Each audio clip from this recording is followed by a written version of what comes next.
Yo, people, welcome back to the YouTube channel. You already know what time it is. It's time for another watch along. Big up your damn selves in the building. Make sure you smash up the likes and subscribe if you haven't already. Liverpool versus Arsenal. Watch along. Lineups are on screen. Starting 11s, benches on screen. And of course, we know some of those 3 o'clock kickoffs. Listen, Tottenham are winning. It is what it is. I'm not completely shocked. I did think it would be a difficult game for them against Everton because, you know, Everton's in good form.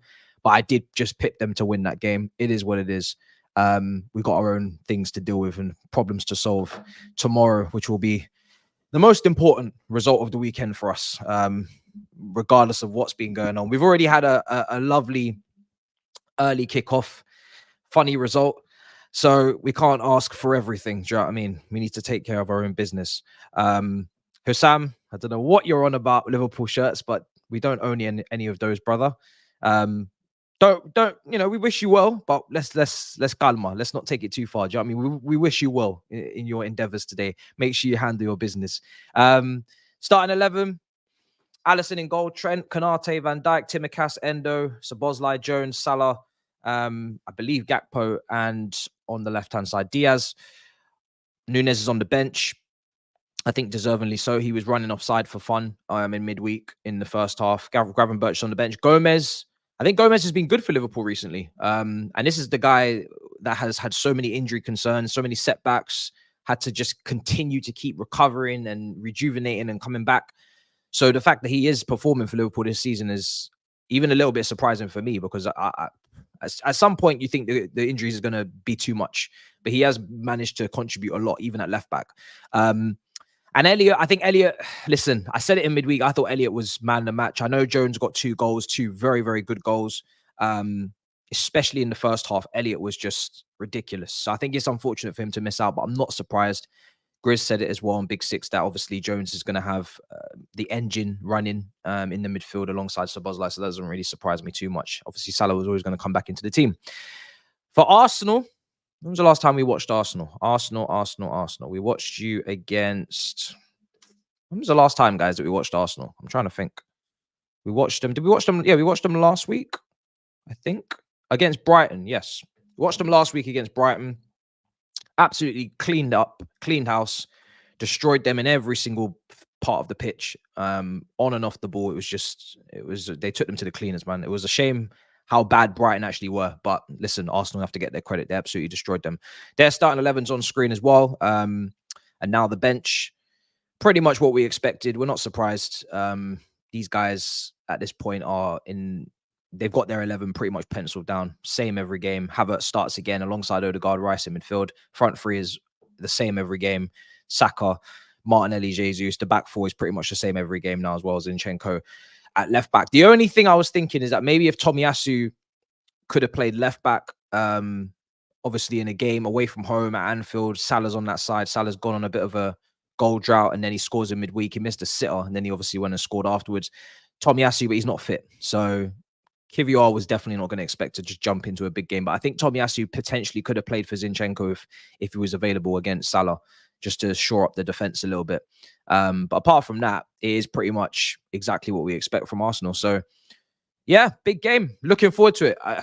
I jinxed last week by saying that I thought it was going to be a great game and it turned out to be a piece of piss. Liverpool did not perform to the level I expected. I'm going to jinx this one. I think it's going to be a great game. I'm gonna just say it. I think it's gonna be a great game. I don't see how it can't be. I'm not gonna go 2 for 2 here and get them both wrong. Last week, we're gonna hold that. That was a bad one. But this week, nah, no chance. No chance. The 2 teams are too attack-minded. There's too much quality on the pitch now. And obviously, Manchester United didn't have that quality. We saw it again today. They don't have the quality, so they obviously parked it, which is fair play to them. But these 2 teams will not park it. They've got too much quality going forward to hit each other on the break. They're good in the midfield in terms of the options that they've got, especially Arsenal. I think now Odegaard started to pick up. Big opportunity for him to perform in a big game this season. He's kind of gone ghost in some of the big games this season, unlike last. And obviously, Rice is in there. Rice has done well every single game I've watched him, to be honest.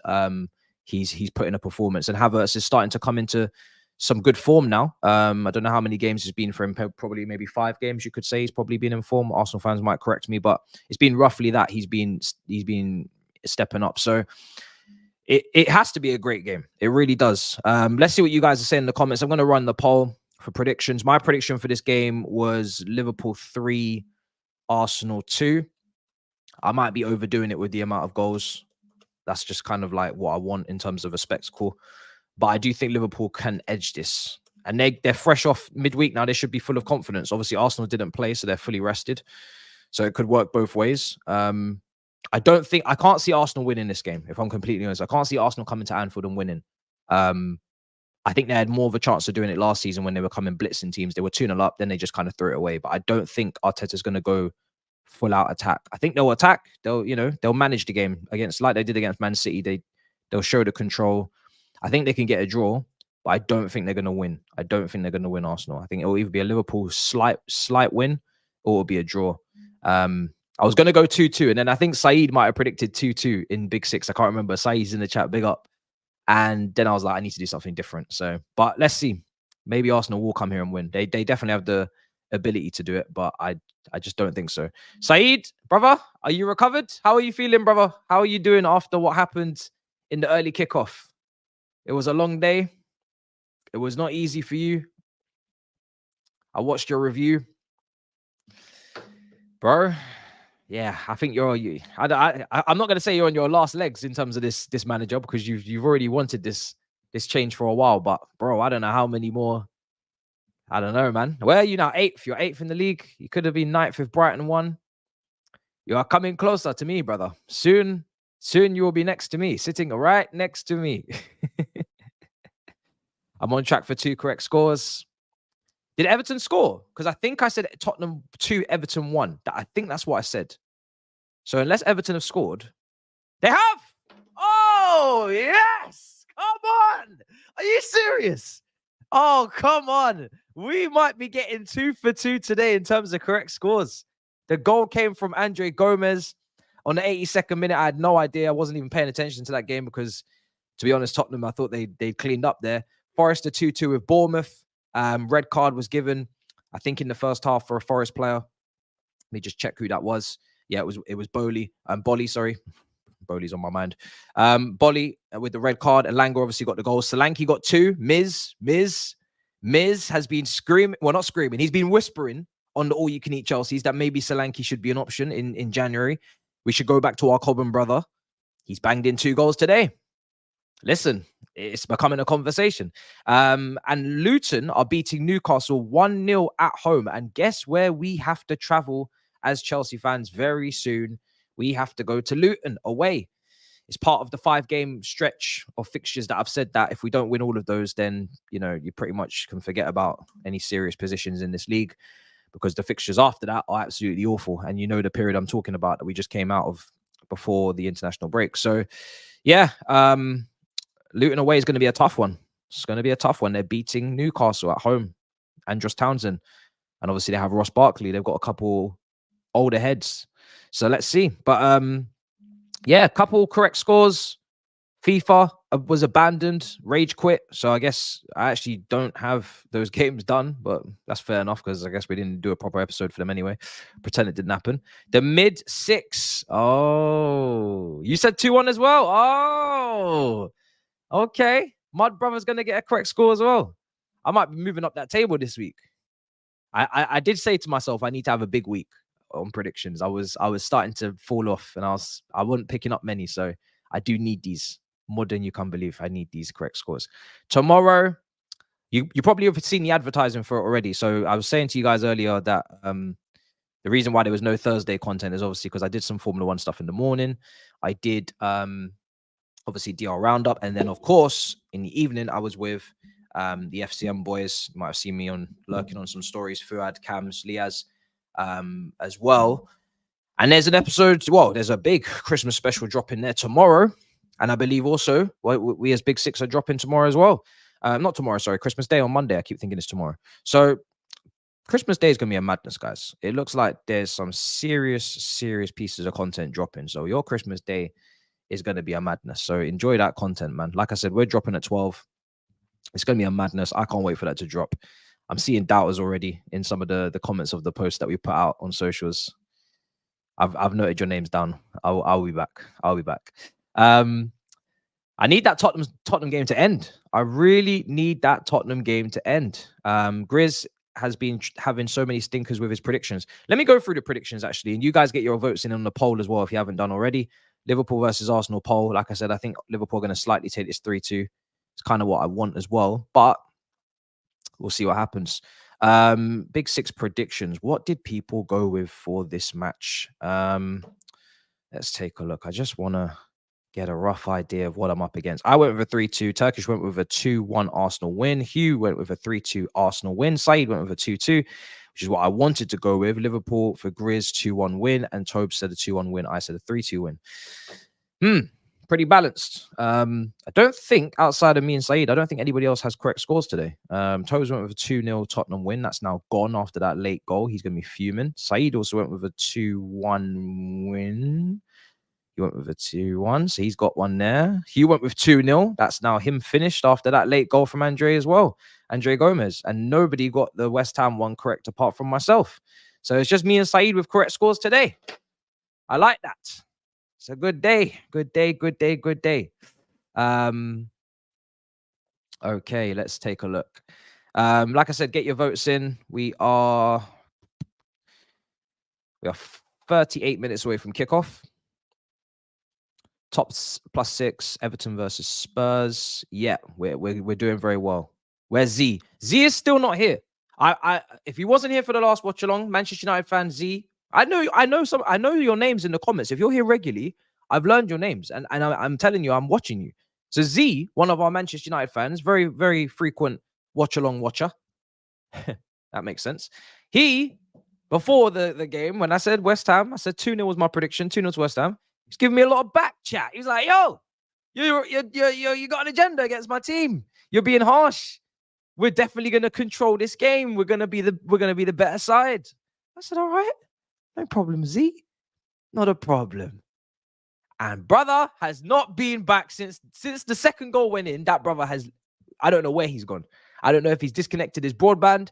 I don't know if he's gone for a walk to go and skip rocks. I don't know where he is. I went through every single Man United channel to find him, because I know you guys, we cross-pollinate. So I went to United View. I went to Saeed TV. I went to Flawless. I went to Rants. I went to United Stand. I went to Stretford Paddock. I went to all the Man United channels. Couldn't find Z anywhere. Yeah, that's the Z.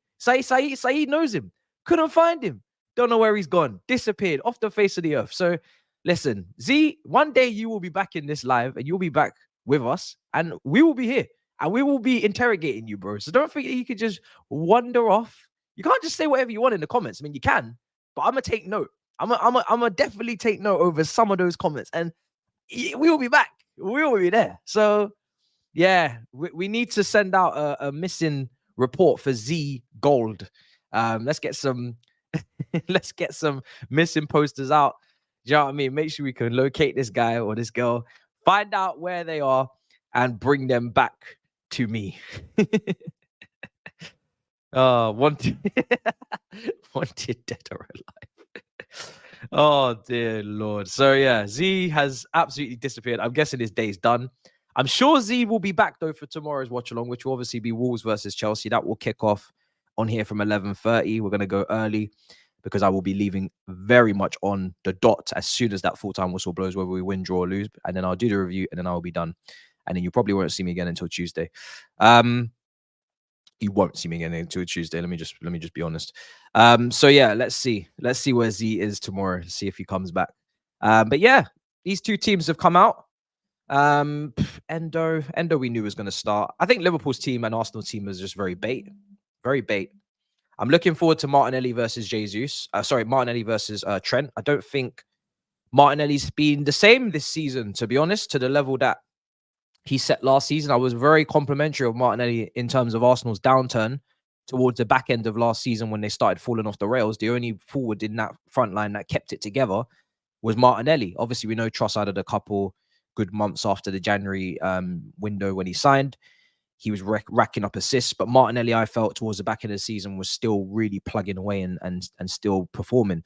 This season, yeah, not the same. However, Trent's out there. We saw in midweek, Trent was in midfield a lot. We've seen over the last couple of games, Trent's been in midfield a lot. And it's funny because I said that Trent can play in this midfield. And people, now it depends on the game. Don't get me wrong. This game, probably not the right game for him. But I think Trent is going to evolve as a player over the next 2-3 years, as he has been evolving over the last couple of years. And he's going to evolve into a midfielder. And there won't be any question over whether he can play there. For instance, the one thing I did agree with on the EA launch with DR with Cams, he said, you know, he wants to see, I think did he say, no, he doesn't want to see Trent in midfield. The one thing I disagreed with him, I think Trent can play in midfield next to Rice. I think Alex said that. However, because he hasn't played enough minutes in there consistently for Liverpool, I wouldn't put him in there for England yet. But I do think Trent can play midfield. I do think he can play midfield. I really do. What is going on in the chat? People are telling me that there's some sort of madness been happening somewhere. Please don't tell me that Tottenham have scored or Everton. Or well, I would like an equalizer, but I also would like a correct score. Can't really lose. Bournemouth. Oh, Bournemouth. Wow. Dominic Solanke. Oh, wow. Oh, what do we have here? Dominic Solanke.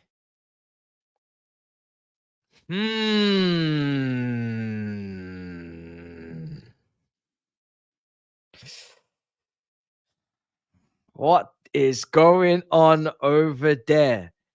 People were speaking about Big Rom. Maybe it's Big Dom. What is going on over there? You piqued my interests. A hat trick.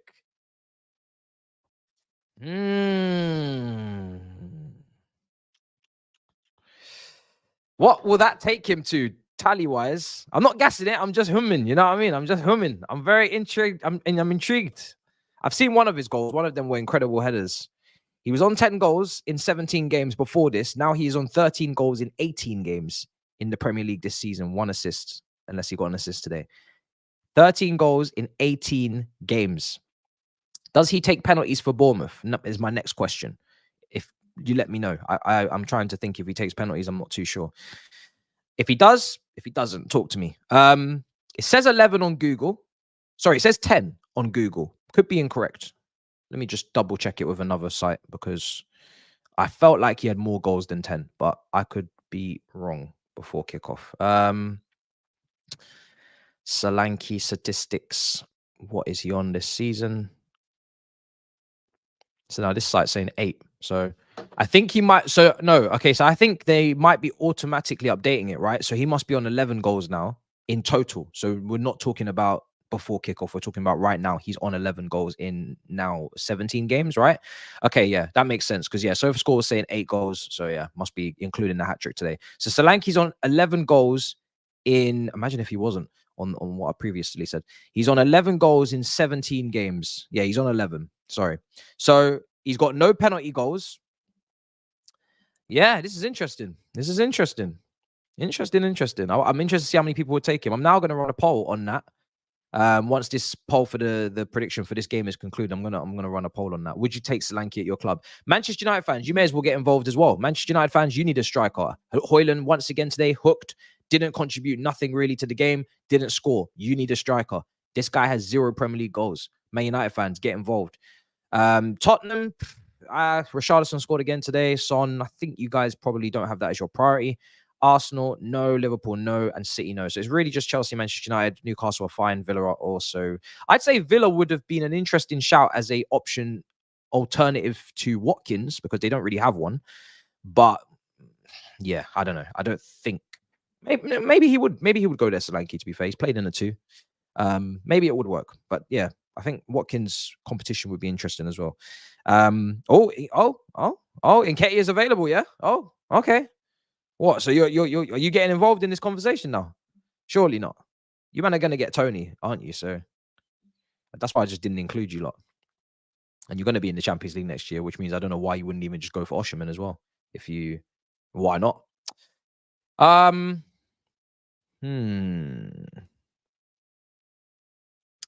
We can't even progress in the final third. Solanke, let alone Haaland, will help Manchester United. Sorry, I just tried to throw you a bone.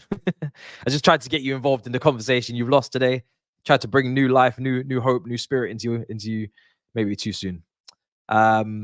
Interesting. Solanke hat trick sends Bournemouth to victory at Nottingham Forest. Big. I look forward to watching those goals back. Solanke and Nottingham and Bournemouth are now going to be 11th, right behind us, level on points now. Nottingham Forest down in 17th. Interesting. Okay. Yeah, Bournemouth are now level on points. I'm guessing that game's now over. The Tottenham game, there were people screaming Danjuma. Nothing happened because Tottenham did win 2-1 against Everton full-time. Correct score there. Bournemouth 3-2 winners against Forest. That game's nearly over. Luton have beaten Newcastle. That game is over and done. Full-time whistle was blown.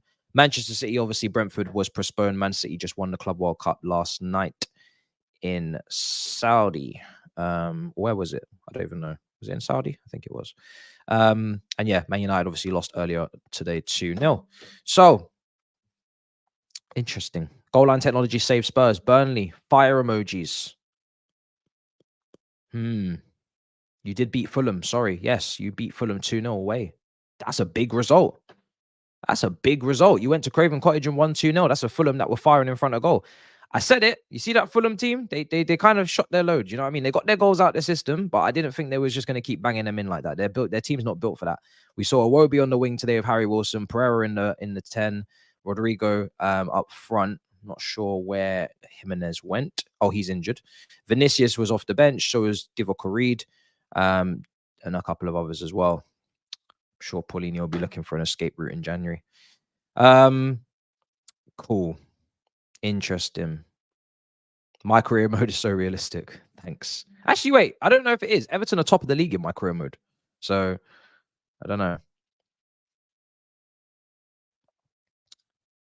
Thank you very much. Thank you very much, brother. I'm glad you enjoyed the podcast. More people are starting to see it. I'm glad you enjoyed it, bro. It was something different. It was fun, to be honest. I enjoyed it. I enjoyed doing that. So yeah, and yeah, it seems to be doing pretty well. So thank you. Yesterday was a madness. Big up Alberto. It was. If you didn't see yesterday's FIFA stream, you missed out on just pure chaos. I don't know what that was. It's not even just about the game. The first hour and a half was basically tech support. We were watching tutorials. We were bringing viewers with nerd capabilities and intelligence and understanding of computers to the stream and helping. And yeah, we managed to get the game working in the end, but that was a madness. That was an absolute madness. And yeah, today's doesn't exist. And do you want me to tell you why today's FIFA stream didn't exist? Because it was wrapped up in a Manchester United versus West Ham watch along. I did not save it because I rage quit and I nearly got very angry. So we're going to start with a new episode with a real packaged performance, and we're going to go in there and we're going to just pretend like, yeah, today didn't happen. So yeah, don't know what you're talking about. Right. But yeah, more on these teams. Let's see your poll before I close it and talk about that Solanke poll. I'll put it up. Liverpool, 51% of the vote. Draw 20%, 29% for Arsenal. Let's get to 100 likes as well. Over 600 of you in here. That's spring cleaning. Let's get it done in the winter. Shameless. You got bodied. You didn't say, bro. You see how angry I was, bro? I nearly made the fatal mistake of just moving mad with the PS5, bro. I had to compose myself and just log off the whole thing. I really have a big disdain building up for that game. EA Sports FC is a shocking game for defending. I'm sorry. It's not me. I refuse to take responsibility for this. That game, from a defensive standpoint, is horrendous. I have heard so many people complain about it. It's not just me. That game makes no sense defensively. It's a mess. So yeah, I'm angry. And I'm really not happy with my keepers. But yeah, ones to watch today. Trent, because we know he's going to tuck into midfield next to Endo on the ball probably and push Szoboszlai and Jones into the half space. And I'm interested to see how he performs in midfield up against the athletic Rice and also Havertz, who's been working pretty hard as well. And obviously Odegaard. It's a different test. It's another level.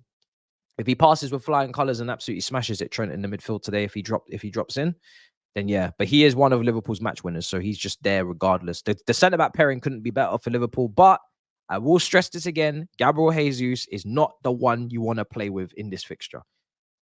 Van Dijk and Konate will not enjoy dealing with Jesus today. Jesus is the wrong profile for what they would prefer. They would prefer the touch tight, 6'2" forward that they can go into fights with, do the bully thing.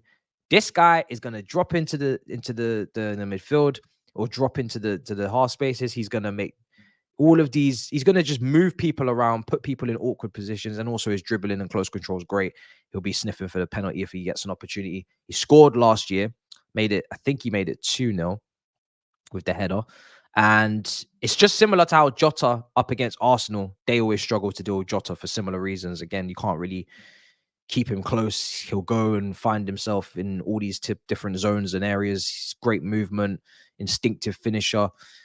So yeah, I wish Jota was actually able to play today, because that would have been a great Jesus versus Jota, who would do better. Gakpo. Nobody speaks on Gakpo because he's more of a rotational option. He didn't really cost as much as Nunes, but Gakpo's goal scoring output for Liverpool since he's joined them is not great. It's not great. This season in the Premier League, he has 2 goals in 16 games. I know some of those are off the bench, so minutes accumulated is important. Last season in the Premier League, how many goals did he get? We're gonna find out.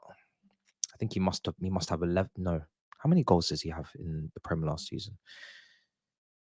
2. No, not 2. 7. Okay, there we go. That's better. He's got 7. So he's got 9 goals in just about a year of Premier League football, because he signed in January. We're coming up to that year. So he's got under double digits in a year. 21 games, 16. You do the math. It would be spoken about a lot more if it wasn't a Liverpool player, I think, a Liverpool forward in particular. I think because he's rotated so much and he's not playing every single game.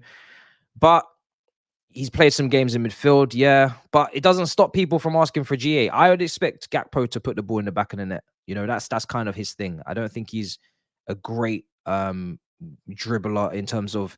He was out wide. He's a good ball carrier, to be fair, but he was out wide a lot for PSV. He was out wide a lot for PSV. And you guys have surprisingly not really played him out wide. You've played him as a striker. You've played him as a midfielder sometimes. He's been moved around a lot, I know. But I still expect more than 9 goals in the league. I'm not going to lie. I still expect more than 9 goals. He's got good finishing. So his goals per minute is not that bad. He's got a big responsibility today. He needs to have a big game. I hate watching Arsenal games because it's almost like they lower the physicality threshold for them. Soft team. Saka and Jesus diving all day. Oh, okay. We'll see.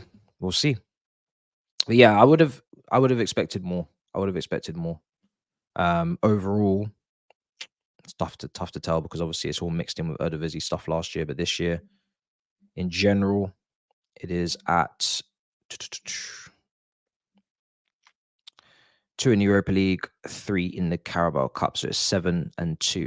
So 7 goals in all comps, 2 assists. Like I said, it's okay, but I would be looking for more from him, especially with Nunes being a winger at this point. Nunes can't play in the middle for Liverpool. I've seen enough, bruv. What I saw in midweek was just all of these runs, offside all the time, clunky touch. If we just stop speaking about him as a striker at this point, talk about him as a winger and a guy that potentially creates just as much as he scores, and he's aiming for 10 goals, 10 assists in a season, I think you're going to be able to look at Nunes in a better light. But I think looking at him as a striker, and the number 9 shirt doesn't really help him because that is the striker number, and his frame and his size would lead you to believe he's a striker. But nah, for me, winger, and players like Gakpo, yeah, they are the centerpiece. They're the guys that you're gonna have in the middle to knit things up. Him and Jota will interchange in those positions, but I do think Gakpo can score more goals than he's scoring. Some of them one side, yeah, on the replay, were they? There's no VAR in the Carabao Cup, so I'll give you that, to be fair. I don't know why. I don't know why there's no VAR in the Carabao Cup, because we need it across all competitions. So kind of brings the integrity down a bit. I'm not going to lie. Would you agree we're missing a technical player to link the midfield and the attack and that can dribble? Yeah, I mean, I said this before the game that kicked off against West Ham midweek. I do feel like you're missing that type of player. Probably ever since you got rid of Coutinho, you've missed that player. But it's also the style that Klopp wants, isn't it? He wants. Usually when you go for that type of player, they don't give you the same off-the-ball work rate that you're looking for now, unless you get lucky with a Bernardo Silva or someone like that who works really hard off the ball. You tend to get shafted on that side of things.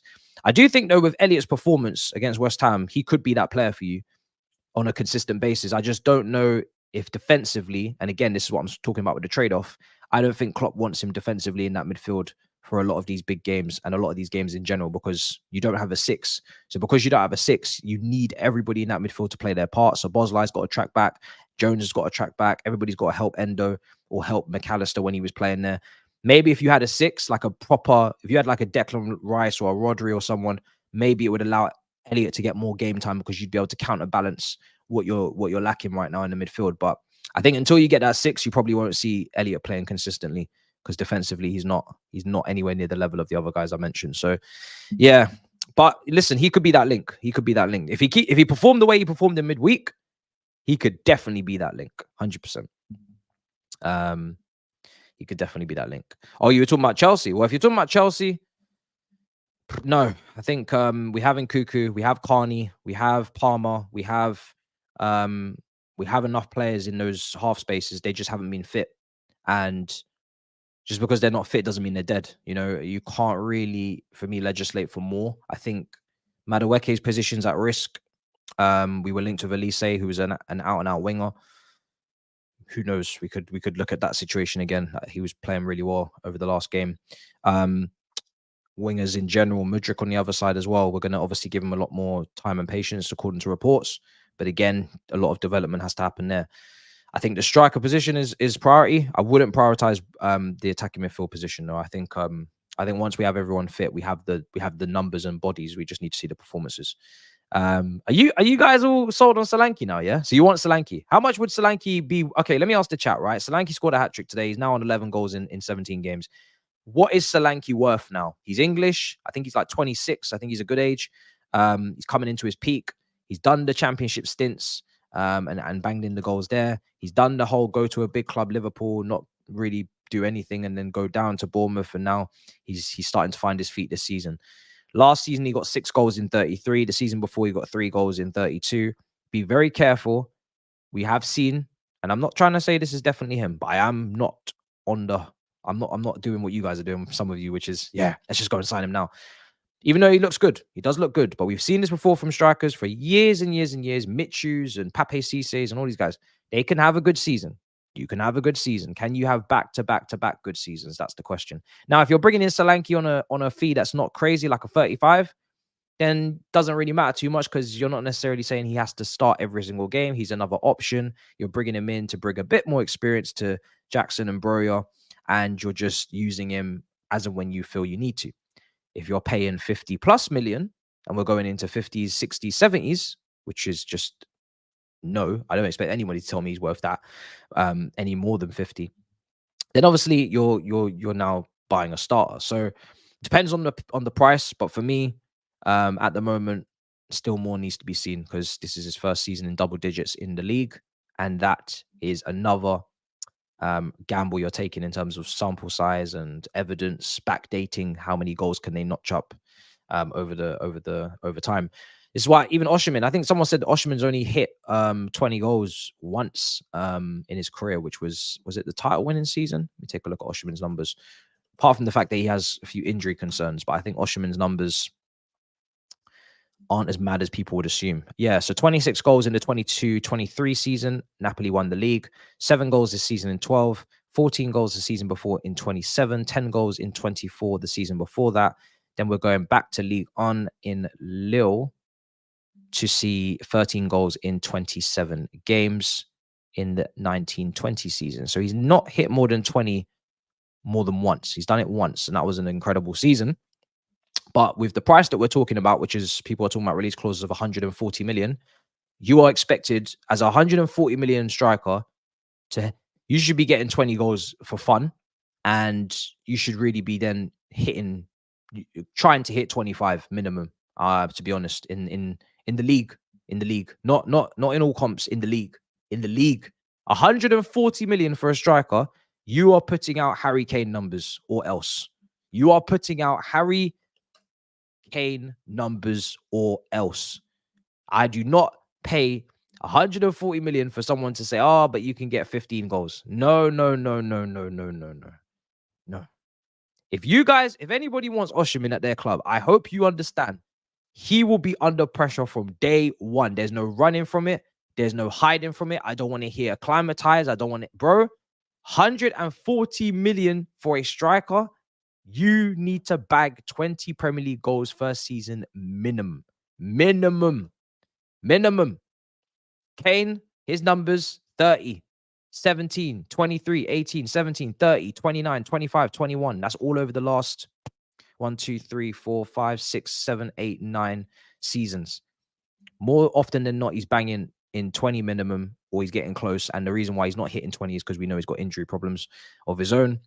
And then he's even thrown in a couple of 30s as well, and 129.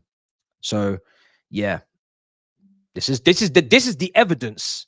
This is the CV that I'm talking about, that I would need to be spending 140 million. This is the CV. You don't get these CVs anymore, though. The striker market is a mess. You do not get these CVs anymore. You really don't. It's a madness. Let's see. Might as well. I don't know. It's a madness. Let me see. What's your prediction for this game? I said 3-2. It's a lot of money. Maxi should be as 100 M's. They love shiny new toys. What's your prediction for this game? Dropped out on Killian. 140 for Osimhen is crazy, and Chelsea fans talk like they. He'll bang for us. Let's destroy these. Some shots were sent back in terms of my midfielders. 100%. They have to deliver. I've not whispered the word acclimatized for Caicedo since he's joined. That brother just has to ball out immediately. I mean, acclimatized from what? You were in this league last year. But Caicedo was overpaid 100%. I said that from the get-go. But people are willingly wanting to pay 140 for Osimhen, so you must believe that he's worth that. But for me, with Caicedo, I have no doubts he's going to be a top player. But you can't obviously judge him on GA despite the price, which is why you should refrain from trying to get into bidding wars and paying that kind of money for deep lying, not even playmakers if you're talking about Enzo, but yeah, the defensive midfielders, so to speak. But the level that he has to hit is the level that Rice has been playing at this season. That's minimum. You got to aim for that level, because that's what we're shopping in for. When are you going to be on FCM? I want to see you cams live. I was on FCM, last year. I was on it the year before. Yeah, I was on it last year. I will be on it very soon. Very soon. You will see me on it very soon. So keep your eyes peeled. Keep your eyes peeled for content in the next couple of days. Everyone in football is overpaid. They are. What about Lewandowski? After Kane, Lewandowski is the one. I heard Lewandowski's not having the greatest of seasons. Like I said, I haven't been watching Barcelona. But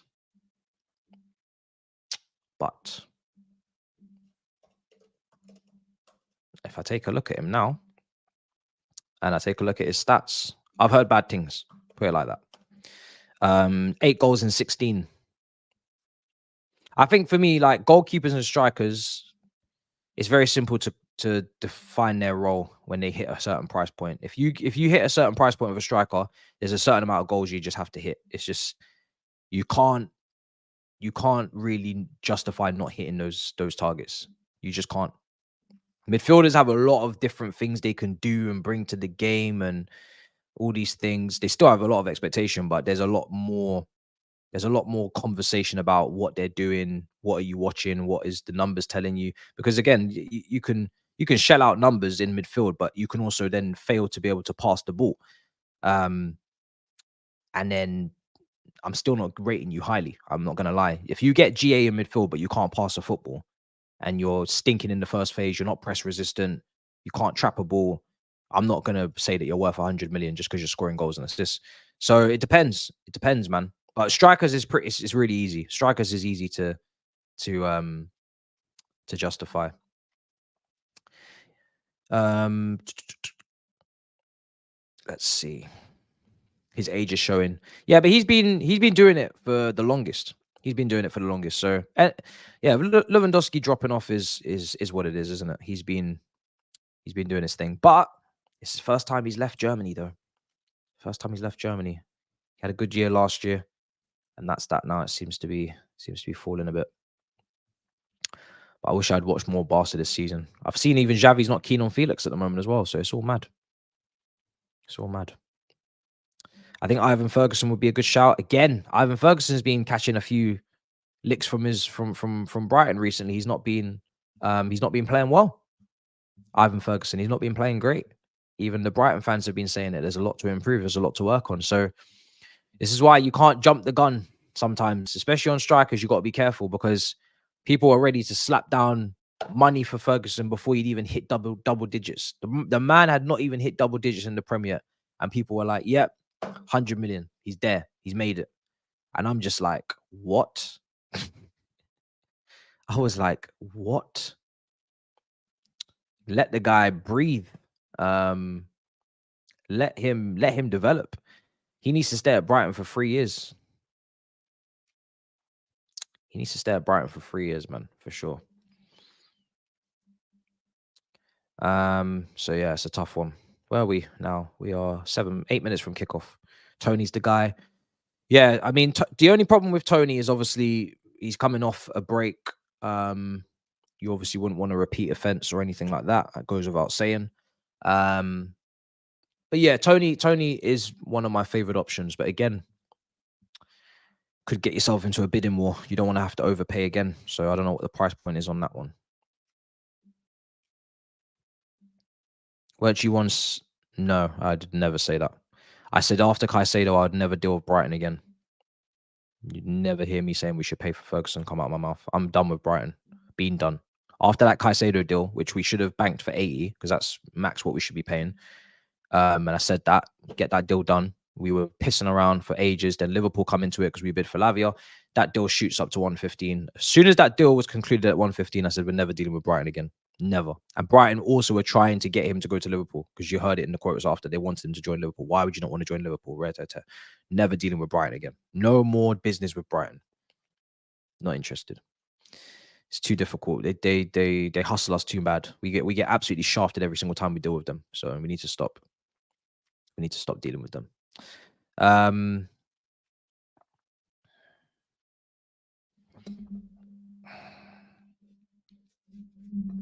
Let's see.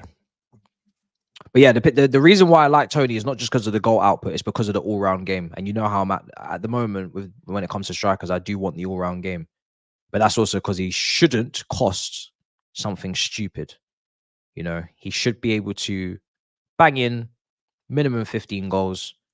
He's going to get some assists, I think, as well. He's going to help create chances. He's good in the air. Like, he should be able to bring a little bit of everything, I expect. He's kind of like middle ground. He's kind of like my safer bet, but I don't know. Depends on that price.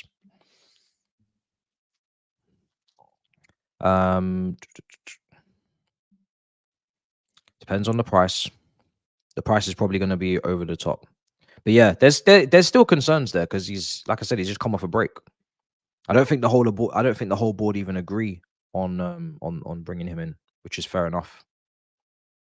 All round game hype, score goals. So yeah, I don't mind. Kendry Pires is too. Yeah, they have similar graphs. Yeah, they do. I think that's what people were starting to say, that Solanke would be their alternative to Tony. Tony, 20 goals last year. The season before, 12. He's only had 2 seasons in the Prem. It's tough. Depends on the price. But again, we're just never going to get a CV here. We're never going to get a CV where we can be like, yep, this is we can bank on this. We just cannot get a CV. The good thing about Tony is the season before in the championship, I think he did 33 and 48. And then obviously he's been bagging them in League One as well before that. So it seems like he's just always got goals, no matter what division. So, but yeah, Sesko's not ready at all. I don't think he's even consistently starting at Leipzig. Don't need another young gun in here anyway. It's a tough one.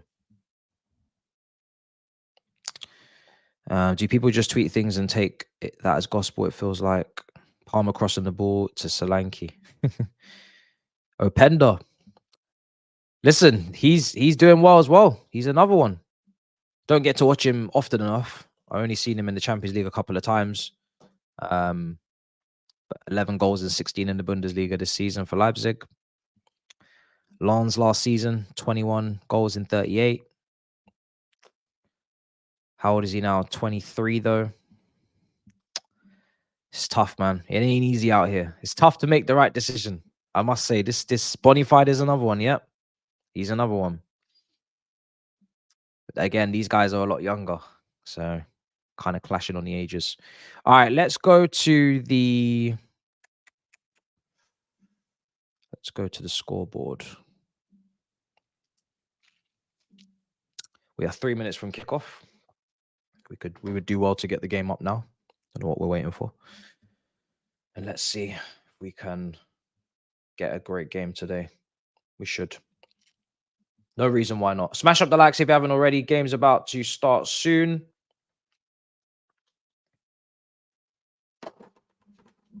We are about to put this up. Sky Sports. Yeah, like I said, the striker situation is a problem. It's a problem. It's really, really difficult. And that's why in the summer I didn't want to bring in just anyone. I wanted Kane. That was never going to happen. And then after that, I said Taremi. Taremi at Porto was who I would have taken in the summer. But I think every time the window opens, Taremi becomes more of a, it's getting older. But yeah, in the summer, I would have had Taremi alongside these youngsters and just seen how that went for 6 months, because Taremi would have been low cost. He would have cost not much, like 25 million or something. And he's been banging in goals for years and years. He's been banging in goals in the Portuguese league. And in the Champions League as well, he's been banging in goals. So not saying he's perfect, but again, low risk, experienced. That's who I would have went with in the summer, Taremi at Porto. And it took me a long time to come to that decision. It took me until like the last week of the window, and I was like, yeah, let's probably go for him. So yeah, it's not easy. We must win tomorrow. We'll be 3 points behind Manchester United. Listen, I'm not worried about that. Man United are in a position that I don't even want to be in either. I want to be, until we win 5 games on the bounce. That's when I start looking at tables. We must, says this super chat as well. Come on, you Gunners. I don't think so. And this is why sometimes I think like Kudus as well is another one who's banging in goals up front. Could we have maybe turned him into a striker? He's physical. He's good at close control, going past players, great finish. You see what I'm saying? It's like sometimes you've almost got to look more to someone that isn't there up front, because the striker market is pretty bleak, but could become a striker. Like what Liverpool did with Firmino. He was a 10 for Hoffenheim, and then he became a striker. I think he was at Lazio, I think, as well. He became a striker. So obviously he basically became a false nine for them. And this is why goals from out wide is so important. So I'm more annoyed about the decisions we've made out wide with going with Madueke and Mudryk, right? Who both of them at the time I said, all right, they're here now. Let's see what they do. I'll back them, but I wouldn't have picked these guys because there's a lot of wingers that are capable of scoring goals out there that we could have bought. And if we had bought goal-scoring wingers, then we could have gone with Jacksons and Kudus's and Nkuku's in the middle and not have to beg them for 20 goals a season. So that's my problem with it. There were so many wingers out there that could have banged goals. So many. and we decided to go really raw and unproven. And that's where I think we've gone wrong. I'm not really fussed about the striker thing as much. Time is going to be up on screen. I'm going to change the time to a minute. Arsenal coming forward, ball across the box. Oh, shot. Oh, deflected over the bar. It's already kicking off at Anfield. Jesus, not far away from making it 1-0. Arsenal just came out the blocks. Saka down that right, ball across the box. Didn't even notice him for a second because of that new haircut. And Arsenal have a corner inside a minute. They've come out the blocks flying. Time is going to be up on screen in a minute. This game is going to be the game. This game is going to be the game. Timer should be on screen. If it's not, it's because the color again. Bloody hell. I get bamboozled by this timer every single watch along. It's coming to you, people. Liverpool trying to get the ball forward. Liverpool are meant to have the fast start. They're the ones at Anfield. They're the ones with the crowd that Klopp told to wake up.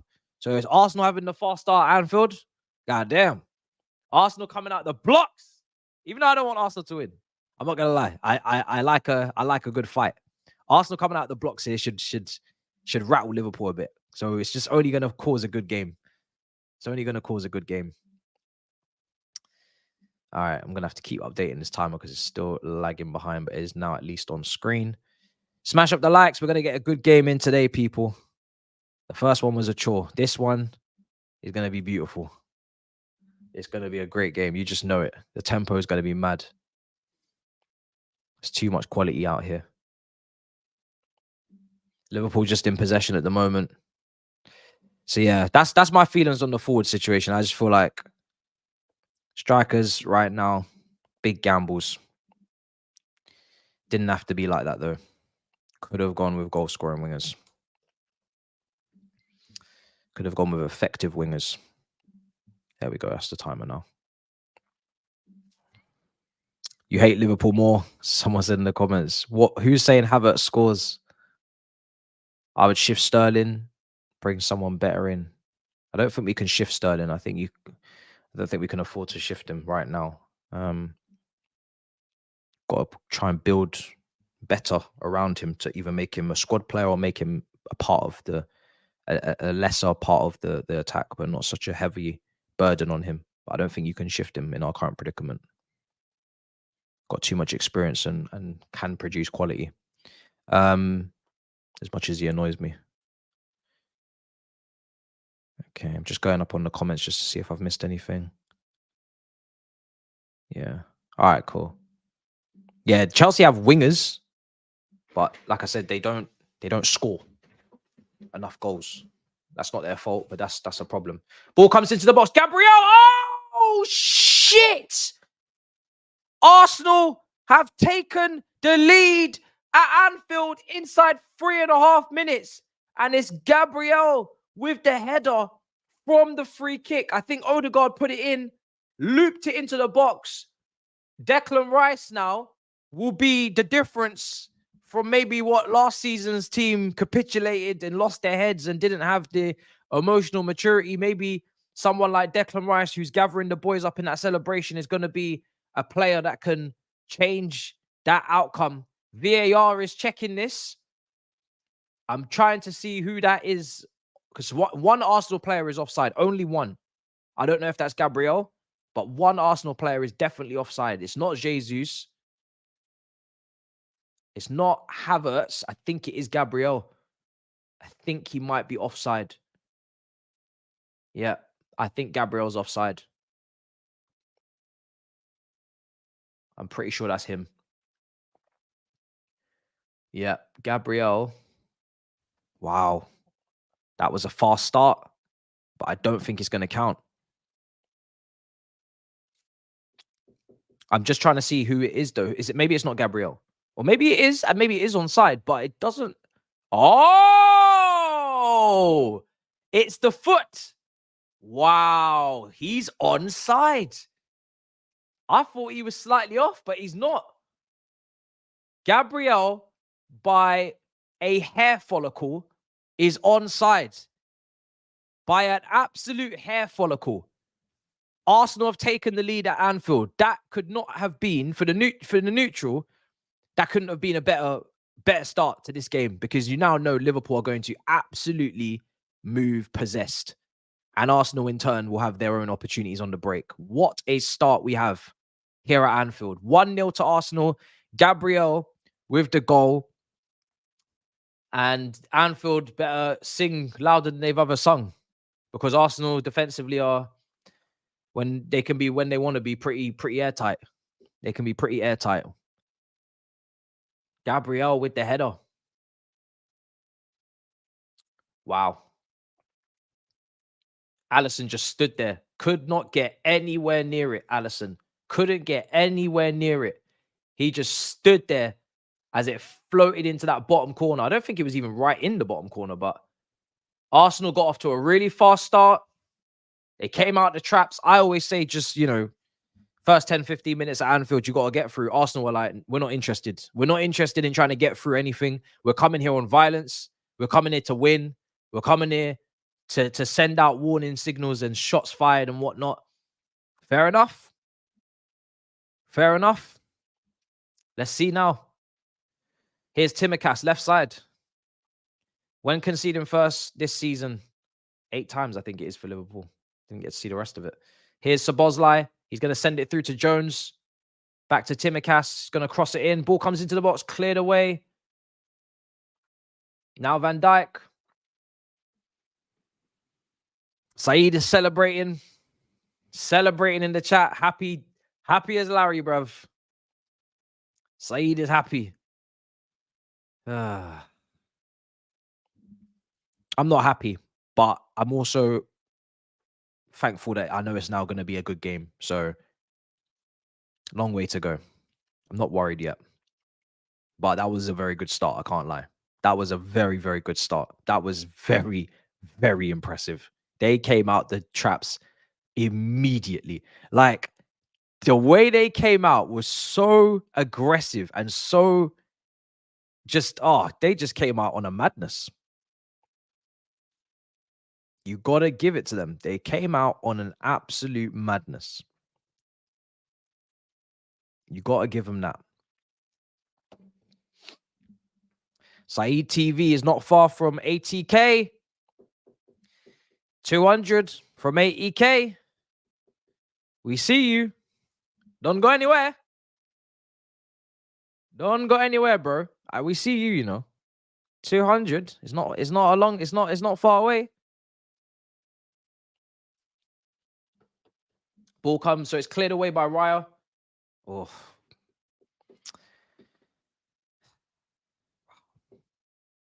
Wow, this is not what I had intended for the first 10 minutes of this match. I did not have this. Are Liverpool going to let me down for back-to-back weekends? This is going to be interesting. Are you going to let me... Oh, what is that pass? Jesus, Jones. What are we doing? You nearly sent Kingdom Kai on his way for a second. Liverpool need to snap out of this fugazi foolishness that they're on. This is a serious match. You got a lot of people counting on you. This is the type of foolishness, brother. Van Dijk now, bro. Liverpool are getting pressed. Here's Konate. Over to Van Dijk. 9 minutes in, and I can only say to you that Arsenal have been on and off the ball pretty much perfect since this game kicked off. They're pressing when they're pressing in the right places. They've got a very organized press. And on the ball, they are just direct. And now Havertz should have won. Oh, he has won the ball. Not quite. Rice now gives it away. Oh, my days. This is going to be mad. You know that. You do. Speakers aren't working, people are saying. Trent trying to start a fight to rile up the fans. Oh. Out for a goal kick. It's true. Liverpool players will do that. They will try to start little one-on-ones and little battles amongst themselves to try and get the crowd to get involved as well, if they aren't already involved, which I don't know if they are because I've got it on mute.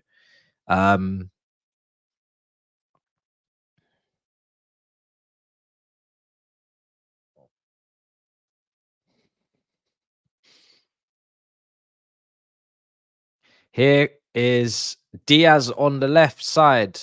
Diaz still going, cut back, cleared.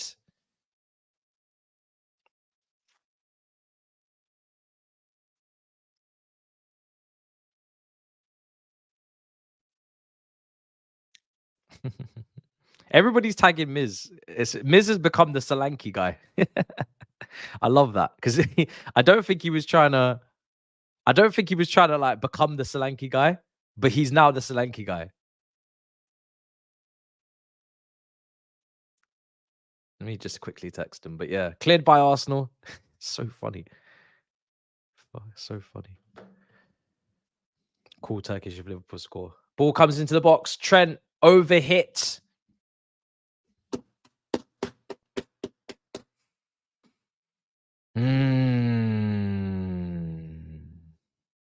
I will hate this. I will hate football if this green team win a PL or Champions League. Can you imagine if Arsenal won both in the same year? Imagine they went through past Porto, then they got another nice tie. Yeah. And then one of the big hitters got knocked out, and they got maybe another nice one. Or they even got a PSG and just beat them. Imagine if Arsenal won a Premier League and a Champions League in the same season. I'm just trying to gas up Arsenal fans right now. Imagine it. Imagine. Think about it now. Start to dream. Imagine a treble. No, they don't. They won't do that. Let's relax. They won't do that. Because do you know why they won't do that? Because if they get close enough to that Champions League, they will rest everybody in the FA Cup. They will forfeit the FA Cup so fast. If they get close to a Champions League title, you think they're gonna send out big boys in the FA Cup? They will send out their under 8s, bruv. Yeah, they've already got enough FA Cups. They will send out their under 8s. They will not even bother with that trophy. They will put everything into that Champions League if they get close. You know why? Because their fan base, when the reviews start dropping after Champions League quarterfinal wins, their fan base will start buzzing their tits off. And the whole like excitement and pressure will just build, and it will surround the players and the club, and they won't be going all out in the FA Cup. That's for sure. Shot from Jesus over the bar. Salah, wake up. Here's Tsimikas. Ball comes in, headed away. Wake up.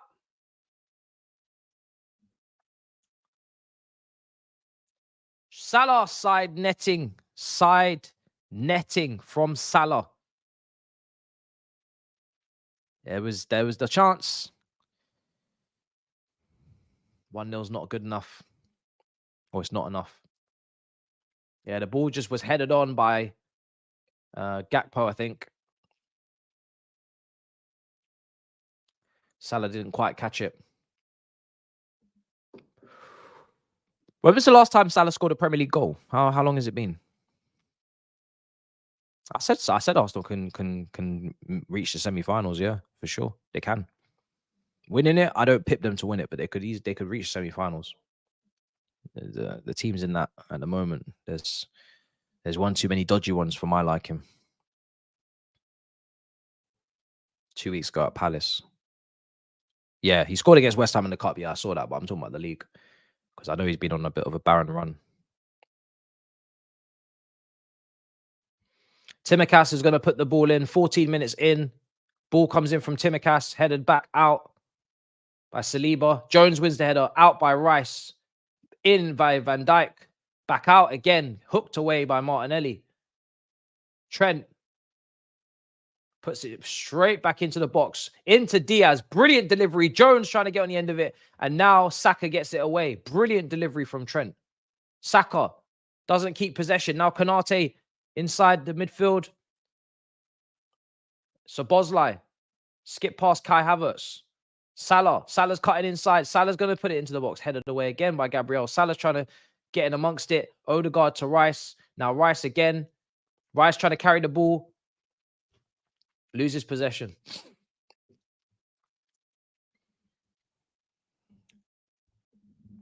Time is all right. Here's Havertz. Now Saka again. Saka up against Tsimikas. That's where the first goal came from. Odegaard gives it away. Tsimikas now. Diaz lost it. Ben White. Referee just let it go on, which is fair. Odegaard now into Jesus. Going to try and lay it off. Saka trying to run around the back. And then a free kick is given. Foul on... Oh, they've taken that quickly. Okay, and that didn't even work. And now the game's just carried on. Feels a bit odd. Liverpool tried that. Martinelli. Now Odegaard. Sorry, Zinchenko. Havertz. Odegaard again. They're playing it around in some nice areas, Arsenal. Martinelli. Checking back in. Martinelli left side. And yeah, Liverpool tried to play the free kick quick. And they completely just gave possession away. And I'm just looking at them like, what are you doing? You just set up Arsenal for another attack. It's crazy. Wow. 16 minutes gone. Van Dijk on the ball. Liverpool, I think just, the 15-minute period has gone by now. I think the way to approach this is probably in a calm and composed manner. I don't think they should go all-out attack for this equaliser. There's a long way to go in this game. They might burn themselves out over it, but here's Gakpo making a run down the channel. Too much pace and power in that centre-back combination of Saliba and Gabriel, so it's going to have to be a lot more intricate and accurate to get past those two today. Rise in goal. See how he performs today. I think he's going to go long as well. Yep, slaps it all the way up to Havertz. Doesn't quite hold it up, but here's Martinelli. Martinelli played a bit left side to Havertz. Back inside now. Rice, now Odegaard. Arsenal have created quite a few of these triangles and combinations on that left side. They did so about 5 minutes ago. It was actually looking pretty well. They did it against Brighton a lot as well. Ben White doesn't seem to be getting very far forward in this game. He's pretty much staying at right back. Hasn't really overlapped Ben White. Hasn't really overlapped Saka at all. Here's Odegaard again now. Gabriel tried to play the pass in between the Liverpool players there. It's failed. Salah, Rice wins the ball. That's a free kick. That's a free kick. He won the ball initially and then he kind of fell, landed on Salah. But he did break that play up though. Odegaard tried, failed. Yeah. It's a free kick. But yeah, Ben White's not really trying to overlap Saka much. Trent's going to take this free kick. It's in a good position for him. When he takes these free kicks, he tends to curl them into the back post. So I'm sure we're going to see a queue of players lining up at the back post. Van Dijk is over there. He'll be trying to header it back across into the crowd. Trent's over it. And it's blocked. They tried to take a touch and then put it into the box. It didn't work. And now Jesus is on the break up against Trent and Tsimikas. 2v1. Jesus still has it. Still tussling. Jesus skips past multiple players, keeps possession. This is why I like Jesus. This is why you watch that again. That is why I like Jesus. This guy against the odds, 2v1, still keeping the ball, didn't break down the attack. Here's Saka. Saka's cutting inside. Saka's still cutting inside, takes the shot, headed away. Bro, this game is on edge, man. This game is on edge. I feel like anything can happen at any moment. Look at this cutback. Odegaard now. In the box, Odegaard. Oh, it's a wrong foot. Wrong foot. Yeah, he can't finish great. But this is why you have goal-scoring wingers either side. And Martinelli and Saka last season showed that they can chip in. Arsenal didn't struggle for goals last season. And Jesus missed about how many months? I think a couple of months he missed. So they didn't struggle for goals last season. That wasn't their problem. Their problem was in defense. You take a look at some of the goals that they conceded against Bournemouth at home, even at Villa Park. Cross collection from Ramsdale at times was shaky. That's where I think they lost the league. They were 2-0 up at Anfield. They lost it because they lost their heads and then they couldn't defend. They should have lost that game at Anfield last season. Zinchenko getting nuts and stuff, nutmeg. So yeah, for me, it's more the defense, but they've brought Rice in, so should be a pen. That was never a pen. A lot of disagreement in the chat. And the Saliba injury, yeah, that didn't help because obviously Holding comes in and he's awful. Here's the ball going to come into the box, clipped in. It's overhit by Trent. Now Raya has it. Look at all these haters in the chat. There's a lot going on in the chat.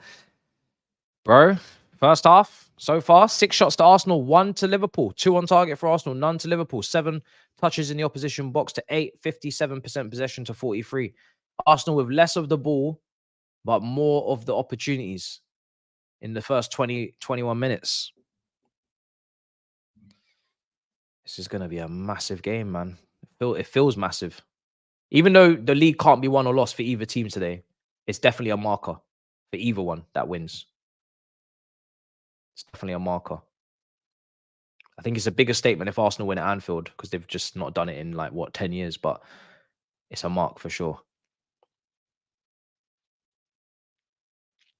But there's high quality football going on. And you can notice the difference between the matches. We watched West Ham versus Man United today, first half, absolutely horrendous. I don't think Liverpool's attacking play has really hit levels yet.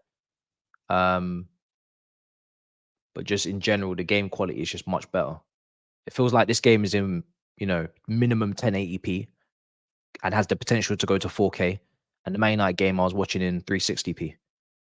And people were glitching and shit. Here's Odegaard. Good pass out to Saka.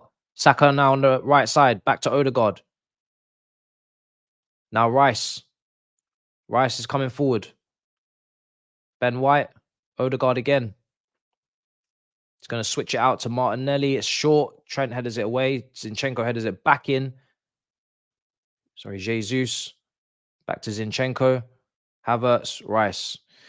I said it when they played Brighton.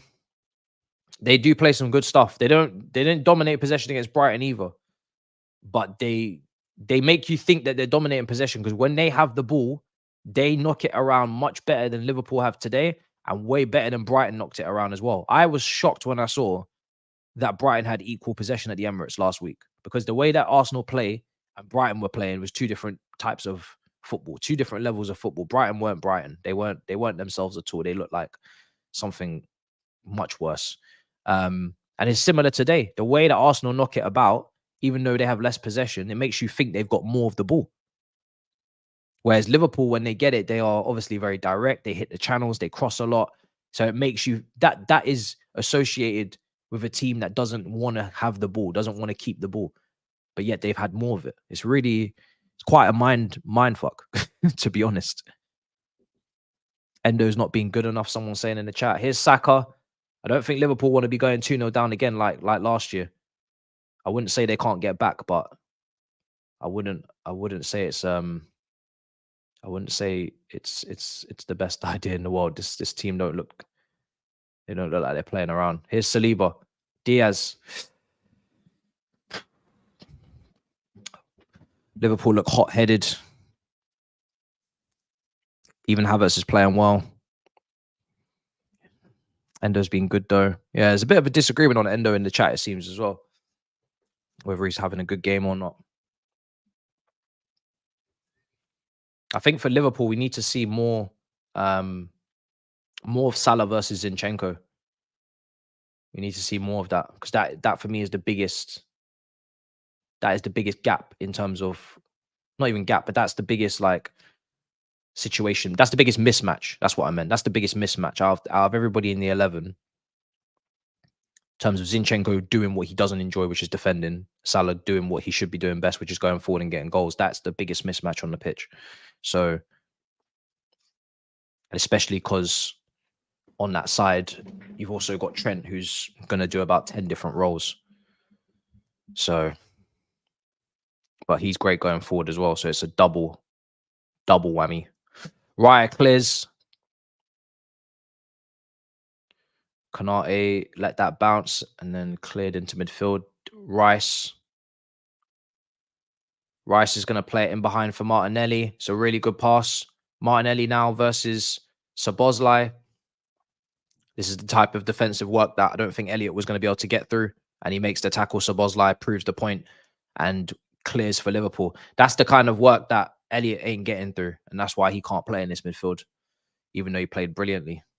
But I think if you get a 6, I don't think Elliott or Szoboszlai will have to be in that position as much. And then obviously you can play Elliott. People going crazy for 29. He's been okay, not brilliant just yet. He's doing the simples. He's doing the basics. He's keeping the ball. He's not giving it away. I do think he's a bit weak in a tackle when he's been in the 50-50s and he could easily come out the other end with the ball, but he's kind of dangled a leg in, not really gone in full force. But yeah, he's been decent. For me, the whole team are putting out 7s and 8s right now. Here's Jones. Jones has found a lot of space. How have Arsenal left all of this space? Jones coming forward, shot blocked. How did that massive gaping hole appear in the Arsenal midfield? There was nobody there. It's almost like, I don't know what happened there. Here's Diaz cutting inside. Arsenal have retreated now. But my days, they left a gaping hole, man. Jones really should have done better than that. Here's Diaz. Trent out to Salah. Salah's now played it into Gakpo. Clipped into the box. Odegaard. Now Havertz coming forward. Yeah. Konate with the tackle.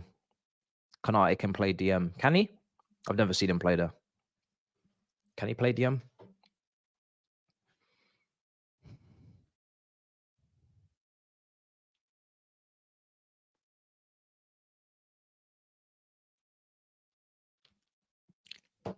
"27 minutes gone." Here's Ben White. Plays it into Saka. Now into Odegaard. Rice.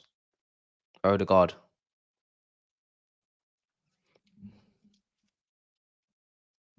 I think my timer might be off by about 5 seconds, yeah. Yeah, 5 seconds. Here's Martinelli.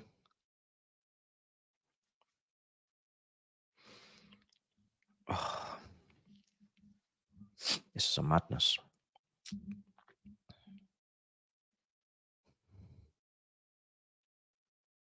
Saliba, Odegaard. It's a poor pass, man. Really poor pass. Liverpool back in possession. Now Jones. Van Dijk. Yeah, I think if Liverpool just calm things down, take their time. Trent. What is that? Trent? What a pass to Salah. Oh my days. Now Salah versus Zinchenko. This is what we want to see. Yes! That's what we wanted to see. This is why I said I need to see Salah versus Zinchenko more often. I said it. I need to see it more often. What a pass from Trent. Oh my days. And where did he play that pass from? The middle. This brother is a midfielder. He is no longer a fullback. You are a midfielder. You could not play that pass in midfield because you wouldn't have had the same angle. You are a midfielder. You need to play in the middle. You are playing in midfield now. You are playing in the deep line playmaking role. You are spraying passes in all options, all angles. Lord have mercy. That brother dropped in between the centre-backs like a 6 and sprayed this ball out to Salah like a madman. Like a madman. And it's not this. When it's going, this is what I'm talking about with the angles with Trent. If that ball's coming over Zinchenko and he's not confident in the air and he's now backpedaling, it's different than if he's playing right back and he's playing it down the line, because Zinchenko can see that the whole way and he can see the ball coming across, and all he's got to do is shepherd. It's not all he's got to do because he's still a struggling defender, but it's much easier for Zinchenko to deal with that pass if it's coming from right back. Trent coming into the middle, in between the centre-backs, playing as this like 6 and just absolutely knocking the ball over Zinchenko's head. Brother, that man was baffled. He didn't know what to do with that pass. I'm telling you, Trent cannot be a right back anymore. He's more than a right back. I'm sorry. I've been fighting this case for years, and I think I'm about to win. I think I'm about to win this case in the courts. I really do. This brother almost needs a free roll. It's that mad. His passing is insane. Nah, it's not just a switch, bro. It's not just a switch. It's not just a switch, bro. It's not just a switch. It's a proper driven pass, bro. Listen, now we're talking about a game. Zinchenko, I said it. Salah. Yeah, Salah versus Zinchenko. Finally, we're seeing it. Finally, we're seeing it. That's the biggest mismatch on the pitch. That's the biggest mismatch on the pitch. Man created a 1v1 immediately. Trent puts out to Salah again. Bro, look at the way these passes are weighted. Salah cutting inside. Nope. Trent takes a touch, clips it back in. Ball in. Oh, headed away by Rice. Now Odegaard. Diaz. Jeez, that's mad. Bro. Get this man off the defensive duties, bro. He's not a defender. Oh my days. If he keeps playing that ball over there, it's going to be a long day for Zinchenko.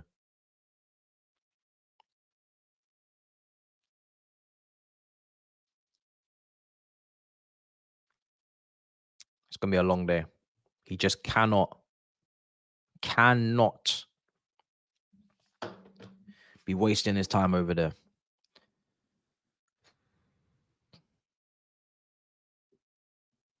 Do you see how Rice cover past posting all crosses? Yeah, I'm seeing it, bro. I am seeing it, yeah. I am seeing it.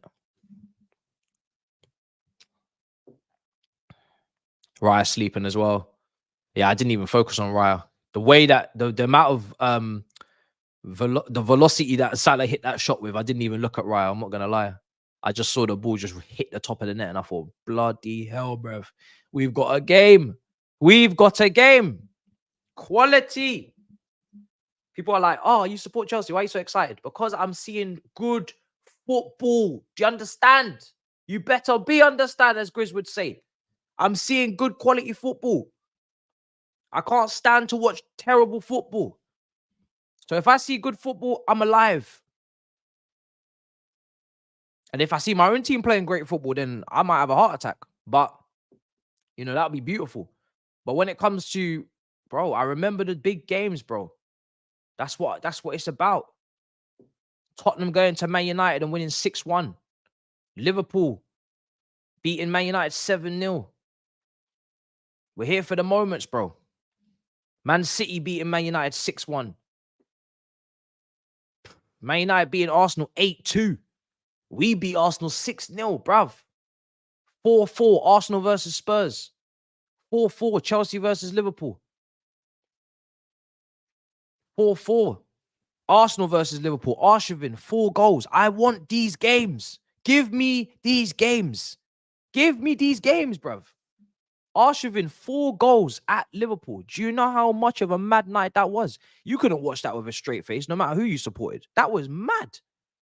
I need these big games to be good games, man. The football needs to return to the summit, bruv. None of these foolish football matches where the game's dry. Nobody's got any ounce of ability, no quality, nothing. I need these headline acts. I need it. Gomez is coming in for Tsimikas now. I predicted 3-2. Like I said, if I get 5 goals, I'll be happy. I'll be happy with that.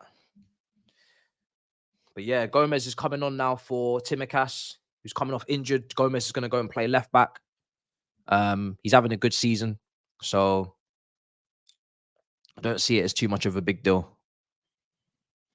But people are panicking in the chat.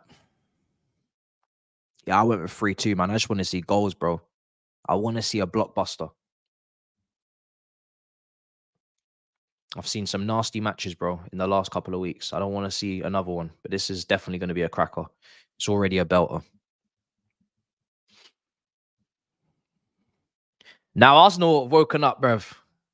The atmosphere has to be mad at Anfield. I know the Arsenal will be like, Arsenal. I know they're going to be doing that. And I'm sure the Liverpool fans must be clapping back, bro. There's no way this atmosphere is dead. If I hear Klopp come out of his presser and say the atmosphere was dead, I swear I'm going to lose it. There's no way these fans are not moving mad in the stadium. There's no way. Yeah, it's got to be heavy metal in there, man. I know it. I know it must be. There's no way it's dead. There's no way. I refuse to believe it. High stakes. So now Tsimikas is out of a shoulder injury and Robertson's out of a shoulder injury, you're saying. And now Arsenal have got a free kick in a good position. It's not far from where they had the previous, the first goal from with Gabriel, with the Odegaard in swinging free kick. So let's see if they're going to be able to do it again. Is it not great? Really? That's mad. Ball comes in. So all this extra capacity, he's done nothing then so far. Here's Saka. Corner now. Liverpool won it. They're going to get the goal kick, I think. No, corner.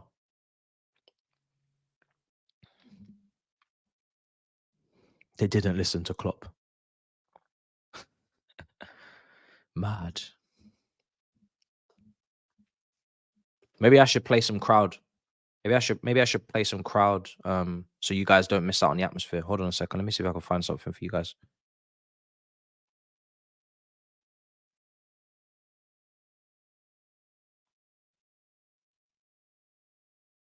You guys don't deserve to have to. There you go. See.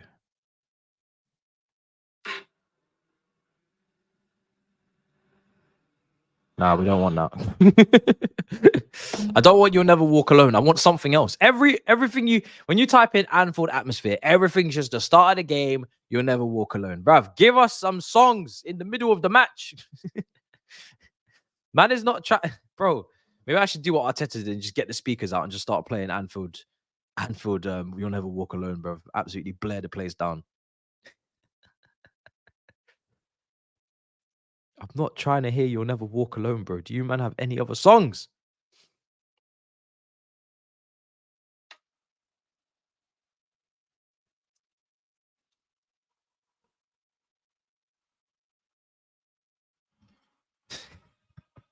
There you guys. There's your atmosphere.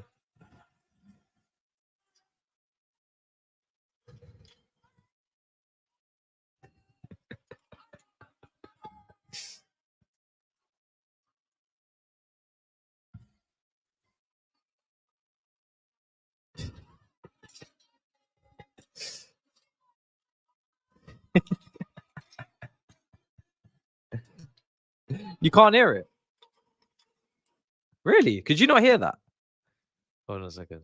38 minutes gone.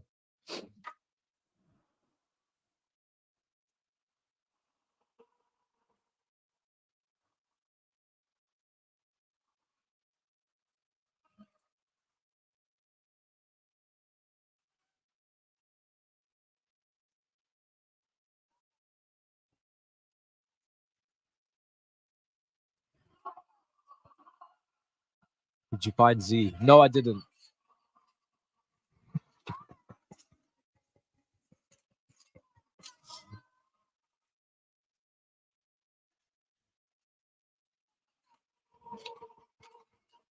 No, you man are trolling if you didn't hear that. No, still nothing. Sorry, I don't hear anything. Here's Havertz. Oh, God, you guys are killing me. Odegaard. Cleared. Headed away. Now Ben White. Oh, he's gone down.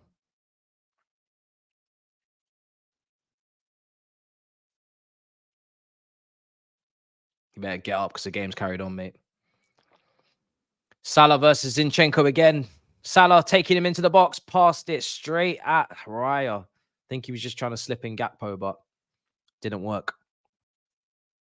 It's not a great pass in the end. 39 minutes gone, 1-1. Ben White's up, fine. No surprise.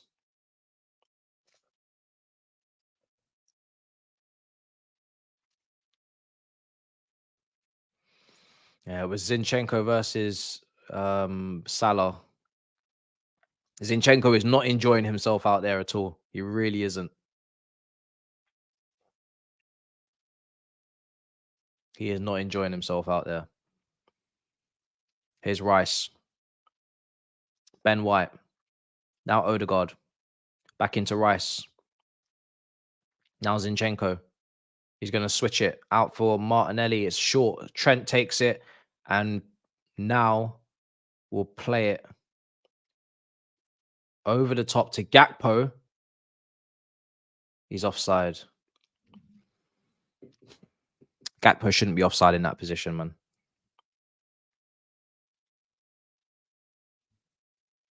Trent's cooking today. Salah, Saka, Martinelli, Alisson, Martinelli. Oh! Just wide of the post. Martinelli almost put Arsenal back in front. I don't know what happened because the camera just switched. And immediately, we're seeing the build-up to it now. It played the ball in behind. I think it was Jesus into Saka.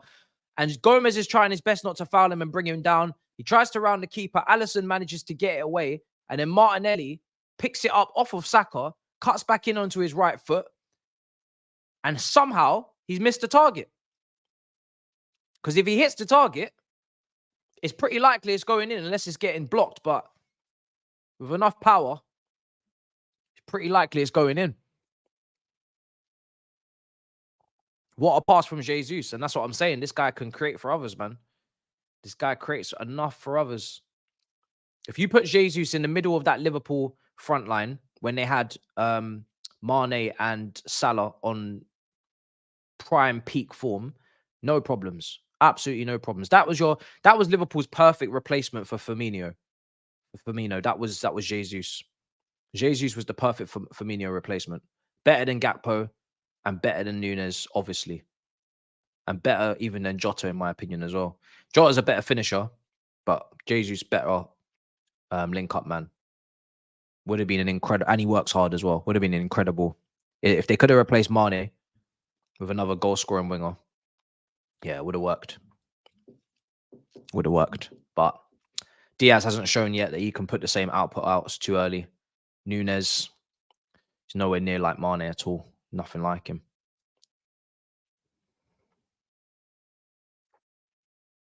Maybe Jota actually could have played left wing. If he wasn't so injury prone, Jota could have played left wing with Jesus in the Firmino role and Salah on the right. That would have pretty much worked.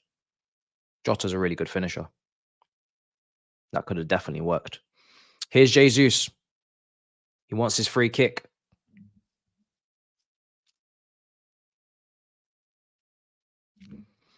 Here's Ben White. Back to Saliba. Switches play out to Havertz, wins the header, nobody near him. So Boslai picks it up. Now Trent clears, looking for Gakpo. Gakpo, somehow Liverpool still got it, couldn't deal with it. He's trying to get through.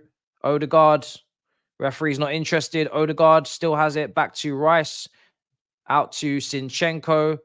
Now out to Martinelli on the left-hand side. Really good pass out there. Martinelli, Jesus needs to get himself into the box. There's nobody in there but Saka. Martinelli, Konate, too strong, too good. No problem. Trent clears again. And now we have a free kick, I think, for Liverpool. Yeah, Konate is too strong. If that man just keeps himself fit, then that's it. That's all there is to it. The guy's too strong, too quick, too good on the ball. He should be really starting for France. When he's him and Saliba. Yeah, it's gonna be good for France, man. Here's Jones. Van Dijk. Gomez. Gomez still has it. Gomez still going. He was looking for the pass on the right. I think, he could have maybe took a shot, but Endo, Jones, free kick. Foul by Odegaard. I think he should have shot, think he should have shot. He was in a good position to shoot.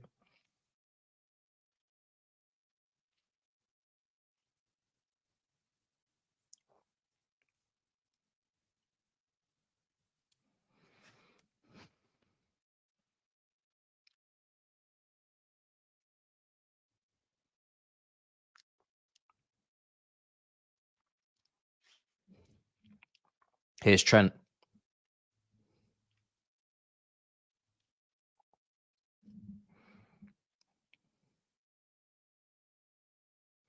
Free kick for Liverpool. 4 minutes of injury time going into the first half.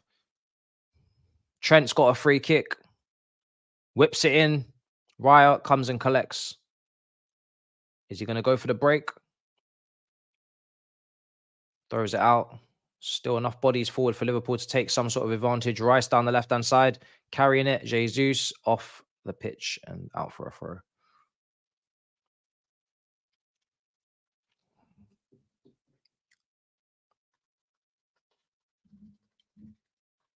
Oh, not a fucking fly. Why and how did you get in here? This room is completely sealed off from the outside world. How did you get in my room? How? How did you break into my facility? Huh?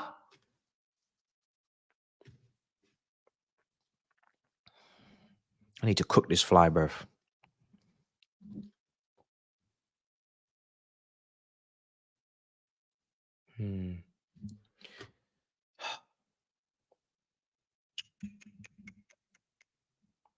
Halftime might be swat the fly. That might be the halftime analysis. Just completely swat the crap out of this fly. And that's all we do for 15 minutes. Here's Gomez.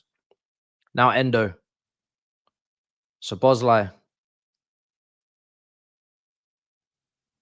Endo again. So Bosley. Trent. This game is on a fine. It's on a knife's edge. It's on a knife edge. 1-1. Trent. Always giving it away, Trent. Oh, Havertz. Tugged back by Endo. Free kick. Endo will get booked. Free kick for Arsenal. Yeah, he had to take a booking because of that pass from Trent.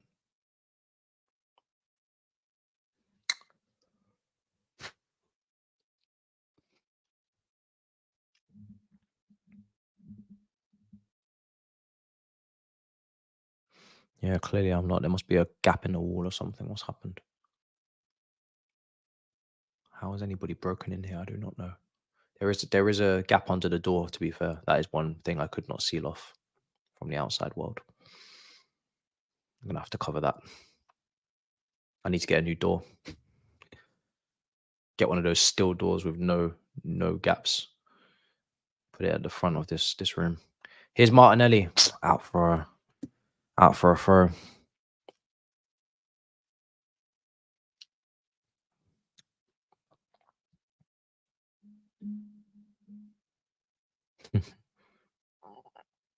There's always a fly. It's true.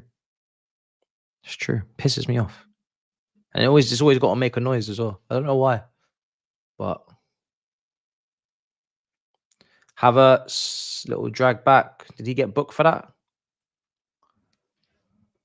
I think he did. Yep, he got booked. And now he misses the game against West Ham. That's his 5th yellow card. That will be a suspension.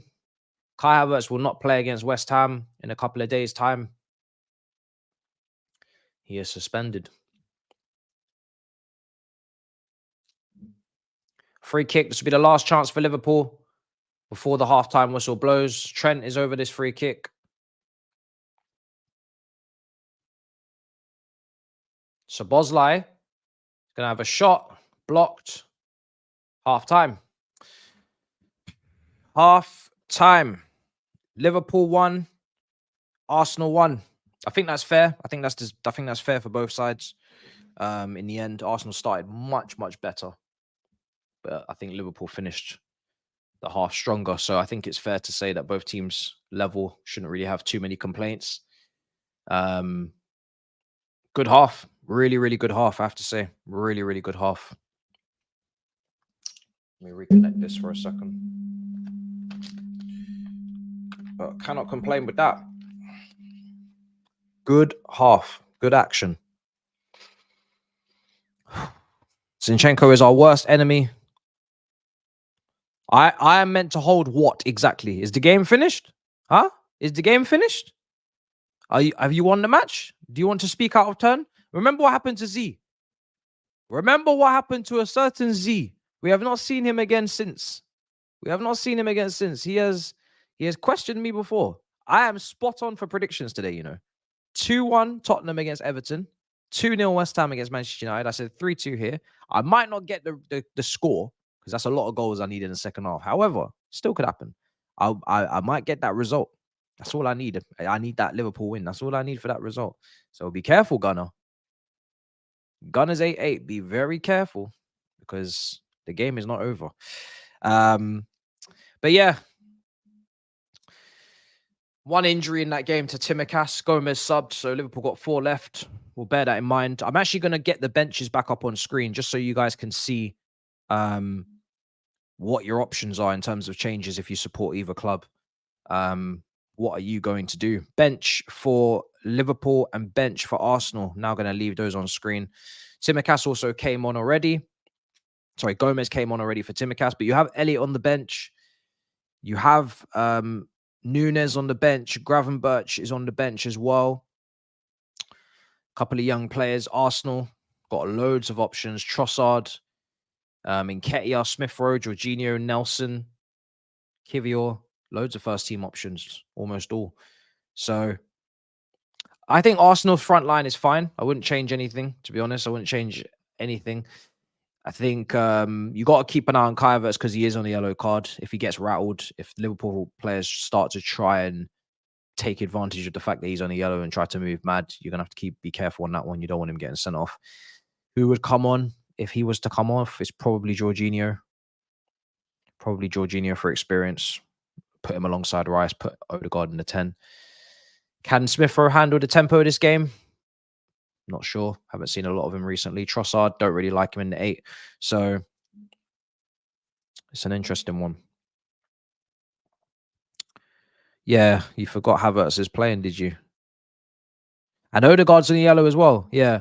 I mean, you'd hope that your captain, Odegaard, would probably be able to handle himself a bit better and not get sent off. So I'd probably just slightly tip the balance towards Havertz to come off if it's down to the two of them. But to have both of them on yellow cards, putting a lot of burden on the right. I mean, you're already putting Rice under a lot of stress. You already put Rice under a lot of stress anyway. But with 2 players being on yellows in that midfield, it's definitely something to keep an eye on in the second half. So I think somebody at some point is going to have to come off in that midfield. Odegaard's not on a yellow. It doesn't. Well, on the app, it doesn't say he is. So yeah, I don't think that's a problem. Odegaard's not on the yellow. But Havertz is. Havertz is on the yellow. Saka's on the yellow. Endo's on the yellow, and that's it. So yeah. Yeah, Saka, not Odegaard. Odegaard's not on the yellow. So I've just checked. So yeah. We're gonna see. But good half. Very, very good half. I think Trent, man. Trent is just, his passing is ridiculous. I don't think there's anybody in that Liverpool team, even when everybody's fit. There's just nobody that's going to pass on that level. Maybe Thiago. I'd say Thiago, if he's fit, is the only person in that Liverpool team that can pass to the level that Trent can. And he could also add to the creativity that we spoke about earlier, even though he's not going to play in between the lines, but he could offer creativity deeper. Obviously, Elliott does it higher up the pitch. You're saying Trent's been too wasteful. Listen, when you're taking on risky pass after risky pass, because really every time Trent picks up the ball, he's looking to go forward and he's looking to play risky passes. So they're not all going to come off, but enough of them have come off to put Liverpool in dangerous positions. They're not all going to come off. They're not all going to come off, but enough of them have come off to say, yeah, he's been key out there, to be honest. But Zinchenko, Arsenal fans, we talk about substitutions. Salah versus Zinchenko is not something that I would be encouraging to go all the way to the end of the game. I think at some point you probably would want to make a change. Maybe Kivior could. I don't know if Kivior can handle Salah. How is Kivior at left back? How is Kivior at left back? Let me take a look at Trent's statistics actually for those passes. He's on a 72% passing accuracy. Long balls, 4 completed out of the 11. So yeah, fair enough. I saw what you said in the chat. Crosses 0 for 3, but I always say crosses takes 2 to tango. Usually it's good balls in, but people don't get on the end of them. The ground deal was 1 out of the 2. Kivior's rash. He's okay. Like I'm just picturing similar scenario to last season, right? You're trying to defend a draw or you're defending a lead, one of the two. And then you have Zinchenko still getting ripped out at left back against Salah. At some point, you're probably going to want to change that and just, tighten things up. Could Kivior go over there and handle Salah? Some people are saying not really, maybe not really, not ready. Obviously, Tomiyasu would have been better. Timber as well would have been better. So I can't blame it on the recruitment. They've definitely looked at this already, but no Timber, no Tomiyasu. What can you do? Just have to work with what you got. There's a line being played by Arsenal, and they're showing it on the analysis after Theo Walcott and Jamie Redknapp that the Arsenal defense are trying to play offside. Zinchenko is the one that is not playing the line, and he is obviously a bit deeper, which keeps Salah on side. Now, when he's squaring up Zinchenko in the box, they're taking a look at the defenders and the lack of engagement from Gabriel on Salah. And I agree with that because Salah's Liverpool's best finisher. And to not engage until it was too late is pretty poor. I think he was in two minds. He's trying to cut off the passing lane to Gakpo. But really, it should have been Gabriel to go straight over because we all know Zinchenko is getting ripped by Salah. So you should know that as well. You're over there. You need to cover him. And you need to go and sort out Liverpool's most dangerous attacker. And then Saliba can cover off Gakpo. And I think if they had done it quickly enough, they might be able to stop that from happening. But Gabriel just didn't get over there quick enough. We all knew Zinchenko was going to get ripped. So you let Salah cut inside on his left foot in the box. What can you expect apart from a goal? So, but that could have been avoided. But Gabriel did put them ahead, so 1-1. 1-1. All right, let's take a look at the metrics. Smash up them likes. Let's get them up to 300. Where are we now on subs, guys? Where are we on subscribers? Haven't looked since we hit the 70. Let me see. Let's turn that off. We are not far from 7.7. We're looking for that 71k. That's what we're pushing towards. Let's keep it moving. Let's keep it moving. When you next play in FIFA? I'm traumatized. I'm not gonna lie, absolutely traumatized from the last couple of matches. It won't be over Christmas because I'll be at families. In terms of I'm at families tomorrow. Watch along, then match, then off the grid. Eunice will be on Big Six tomorrow instead of me for the 7 o'clock Big Six review of the game week, and I'll be back on the preview or whatever it is going to be. I don't even know because the games are too close. I think it's just going to be another review for the next round of fixtures. So yeah, tomorrow watch along review. Monday nothing. Tuesday I'll be back, and I think there's matches on Tuesday. Let me take a look at the Premier League fixtures. I might even do a watch along on Tuesday. Let me take a look if it's a decent game. No Football Manager at the moment until I can fix the issue at hand, which is extreme severe lag. The Tuesday game is Newcastle versus Forest, Sheffield United versus Luton, Bournemouth versus Fulham, Burnley versus Liverpool, Manchester United versus Aston Villa, 8 o'clock kickoff. We will be there. So, yeah, 26th, Boxing Day, Man United versus Aston Villa, 8 o'clock kickoff. I will be there. I'm not going to cover Burnley, Liverpool, but I will be there for that one. Chelsea versus Palace, obviously the day after. Of course, we're going to be there. It's a lot of games, all at really weird, different kickoff times as well. And then we're back on the 28th, and it is Brighton versus Tottenham and Arsenal versus West Ham. I might just do a double for that because they both look like good games. Brighton versus Tottenham, Arsenal versus West Ham. I think I'll just do a double there and cover both those games. So, yeah, looking like Man United versus Villa, Chelsea versus Palace, and then Brighton versus Tottenham and Arsenal versus West Ham double. And then we move into New Year's Eve almost. Yeah, there's loads of fixtures going on there. Chelsea don't play again after that until the 13th of January. So Chelsea play Palace on the 27th, guys. We don't play again until the 13th. We don't play in round 20, game week 20. We don't play. So yeah, big gap for us. Big chance to get players back. But I will be covering some of those game week 20 games. I'm looking at Liverpool, Newcastle is a good one. I'm looking at, yeah, definitely that one. And then we'll see. Oh, no, sorry. We play Luton. No, we do play. Sorry, we play Luton on the 30th. I missed that game. Yeah, Luton on the 30th. So we do play. Lunchtime kickoff. So yeah, we will be there. We will be there. I didn't see us there for a second. I don't know where we was. But yeah, we actually play Luton. And then FA Cup against Preston. So yeah, lots going on. Yeah, we lots going on. So we do play. Yeah, looking forward to that. So I'll probably cover one game lunchtime, and then yeah, I'll probably cover the Liverpool Newcastle game on the Sunday or whatever day that is on the 1st. We'll see. Do you think it was a pen? Who was the incident between again? Just jog my memory because I'm not even. I didn't even react to the pen situation. I'm not gonna lie. I think I was looking at something else that was going on. There's a lot of disagreement about that. Carabao, FA Cup. In terms of what's the bigger trophy, FA Cup. If you're talking about what do I need, Carabao, because we're closer to the final. Odegaard slip in the box. Odegaard, yeah. Odegaard. You know how I've been recently. I'm not gonna lie, I've been really harsh on the penalties. I don't think many things are penalties these days in my head. I probably would not have given it. I probably would have. Oh no, sorry, handball. I probably would not have given it.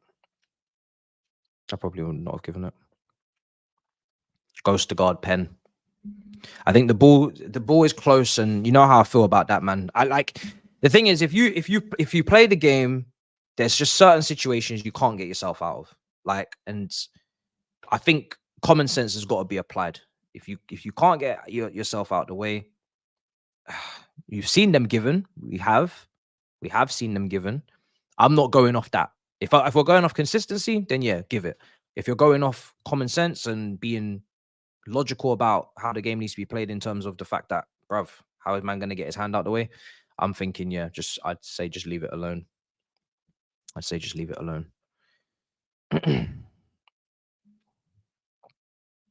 I'll watch it again, though. A lot of people disagree. Who you putting money on? I still have Liverpool to win it. I still have Liverpool to win it slightly.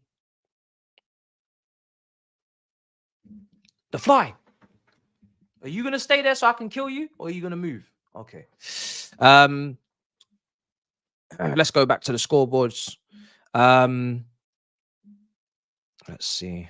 I'll watch it. If it's shown again, I'll watch it again, though. But I'm pretty sure I wouldn't give it that. Let's shut that timer off as well.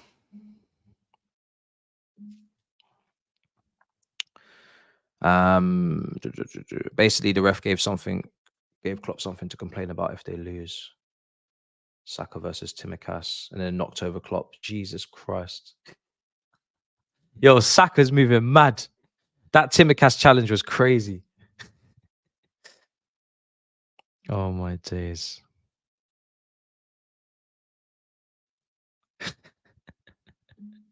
Mercy on the fly.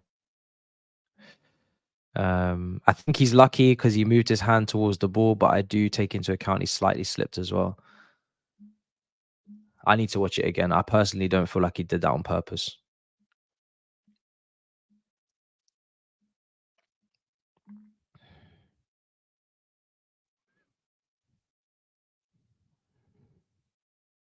Let me see if the incident's on Twitter.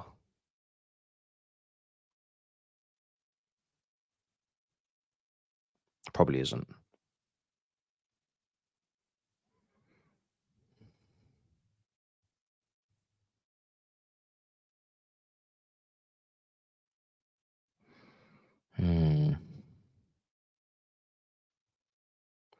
Looks like he slips. But let's take another look. All right, so here I've got the incident now. I'm watching it again. Odegaard, yeah, he does slip, man.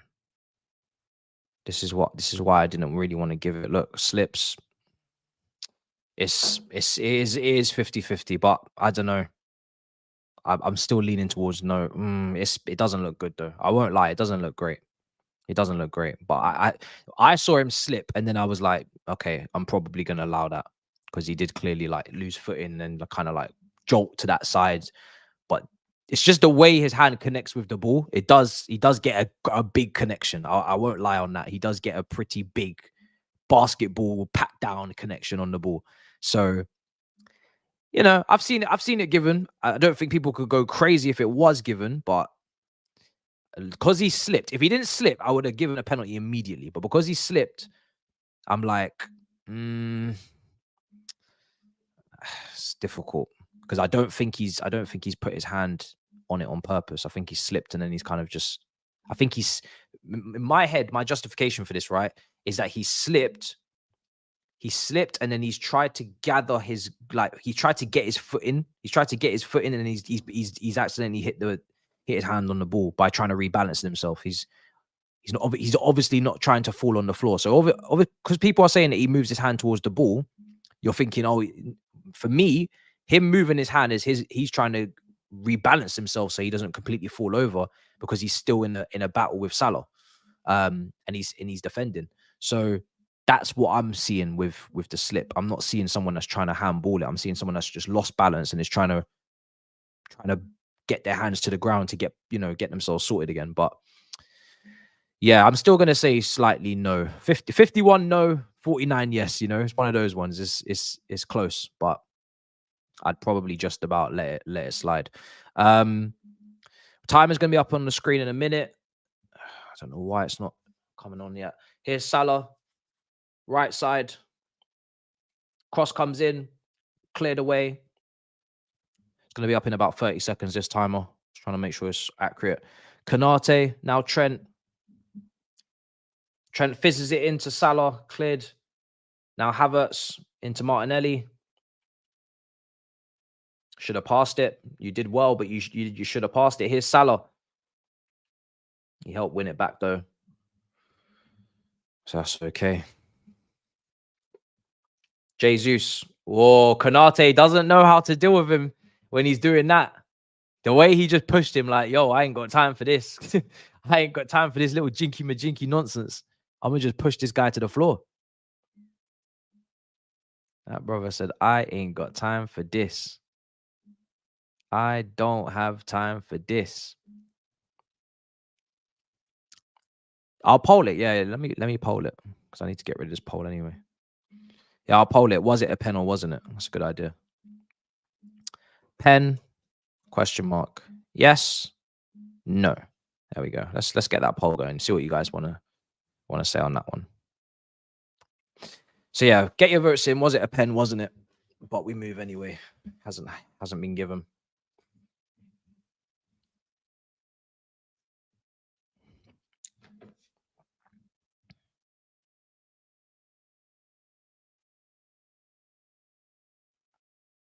He's lucky.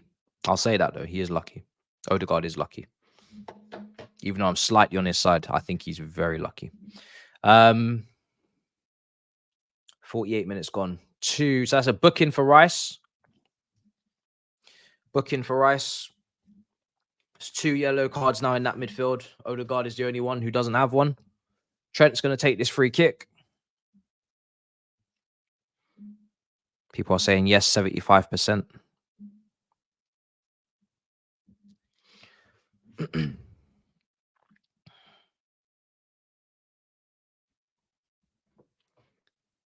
$49 minutes gone. Trent.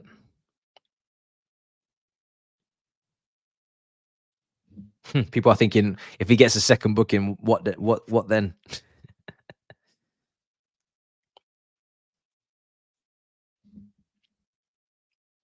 Here's Diaz, crosses it in. Raya. Now Odegaard.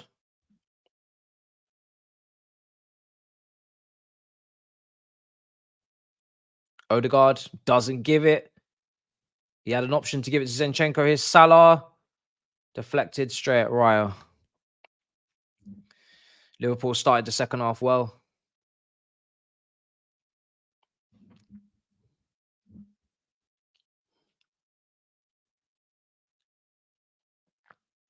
Here's Salah again. That's a poor pass into Jones. Now Odegaard. Odegaard going around the outside. Now Saka, tackle by Endo. Great tackle by Endo. Now Salah again. Szoboszlai. There's a slip from Jesus. Szoboszlai's touch, man. What are you doing? What is Szoboszlai doing with this touch? Oh my days, man. Here's Diaz. Szoboszlai, Trent, good position. Oh, he tried it. Covered off by Saliba. Zinchenko, great pass to Saka. Saka now on the ball. Does really well, turns, needs to find Martinelli and does. Konate versus Martinelli. Martinelli gets the jump on him. Left side. He needed to try and get a shot off. I know it's impossible to probably get it on that angle, but yeah, Konate at some point was gonna outmuscle you. You got away from him for a second. You got a little half a yard on him. You should have shot immediately. You get a half a yard on Konate, you just shoot, man. I'm sorry. Half a yard on that guy, you shoot, because that guy is going to recover from whatever happened and come back and get you. He should have hit left foot across the goal. Bare minimum should have got a save out of the keeper or something, because you can't expect to hold off Konate. It's just not going to happen. You're not going to hold him off.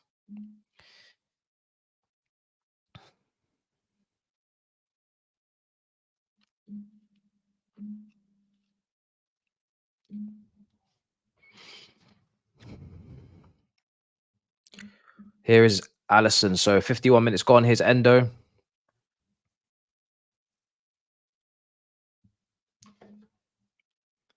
The boys are working hard.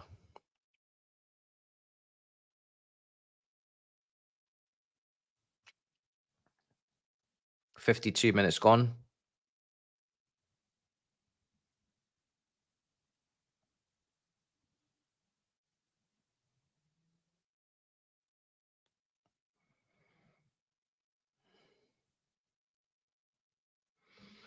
$52 minutes gone. Salah.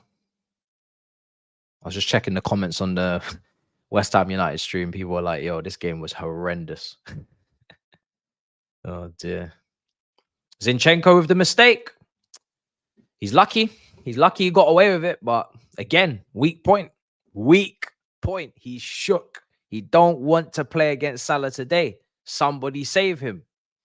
Somebody save that man. Whoa, good turn, Jesus. This is what I'm talking about. They don't like Jesus, man. He's too small. He's too jinky majinky, man. They don't like him. They do not like him. They don't like him at all.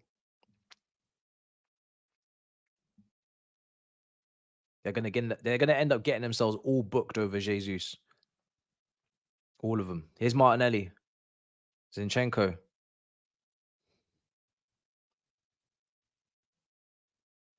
Gabriel. Given away. Zinchenko's gone sliding in.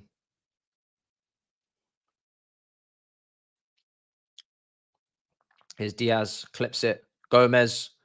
Gomez cutting in shot. Oh! Gomez. Very, very close. And Klopp is smiling. His smile is so big. You'd have thought they scored the way that Mandem have been reacting to that one. But yeah, he was really close. I think people are just shocked, maybe. What a strike, you know. Really, really good. Really, really good effort. Really good effort.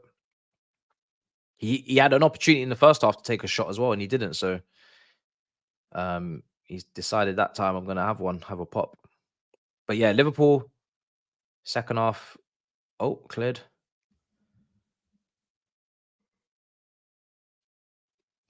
Liverpool have won the ball in the Arsenal's defensive third 4 times in the second half. They're pressing them well, and they're putting pressure on there.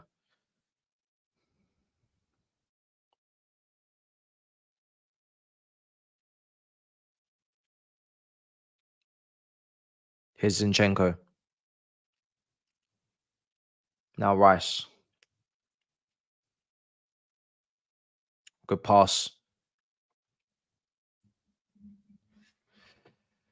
Arsenal, what are they working here? Here's Martinelli. He's in loads of space. He needs to do something. Martinelli off the boil. I'm going to call for Martinelli substitution to come off, and on comes Trossard. I think I've seen enough. I think I've seen enough, bro. I've seen enough. Martinelli today, you've had so many chances to do something over there, and you're just not. You're not on it, bro. I think Trossard could come on. I can't lie. It's time for Trossard. That was the last action. Trossard's an output merchant, so yeah. Left foot, right foot, bit of versatility, crossing, all that. Time for Trossard, I think. 60 minutes. Can these men take shots like the West Ham? Here's Endo. Now Szoboszlai. Endo again. Gomez. Now Diaz. Diaz is going to take the shot. Blocked.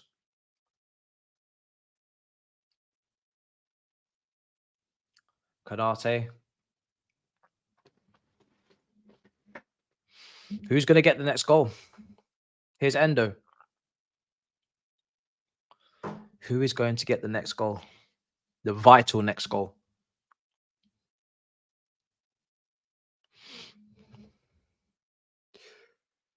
Oh, no. Raya collects.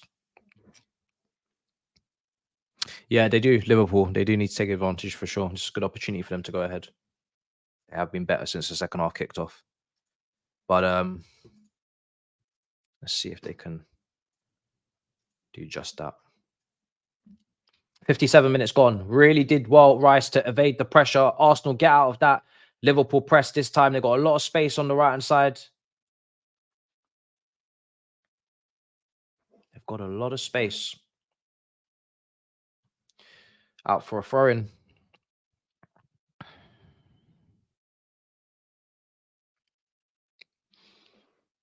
Yeah, I really don't like Arsenal's away kit at all, man. It's ugly as hell. I don't know who designed this kit, but it's so clapped. They couldn't have made it more ugly if they tried. The color, cool. I've seen this color before. What can you do with it? These brothers go blue and, bro, it looks like a child made it. I can't lie. It looks like a child got a bunch of crayons and just started letting loose, bro, on a kit. This like swirly, and maybe if we just put a swirl here and a swirl there, and then we just cut that off and then bring the yellow in here, get a bit of blue, bit of black, bro. Crazy kit. Too clapped. Don't know what the idea was, but it's not it. Such a clapped kit. I can't even voice this enough. Ugly kit, man. And it's weird because Arsenal usually have sick kits. I'm usually looking at Arsenal's kits and I'm like, damn, I wish we got kits like this. Like Arsenal's home kit, cold. I think Arsenal's third kit this season, I think should be cold. Last season, pretty sure they were cold as well. But that one disgusting. They got too complacent. They thought they were on job. People are saying Havertz is ghosting. It looks like an art attack gone wrong. The dots in between, bro. Who decided? This is what I'm talking about. Them dots in between are nasty, bruv. What's going on? So clapped. I don't know who's bought that, but yeah, that was a questionable purchase. I can't lie. Unless you're just like one of them ones that collect every single kit. But hey, this fly. Yeah, this fly. Yeah. I'm gonna hit you with my stocking. Oh yeah. Stay there. Don't move. This is your time to die. Don't move.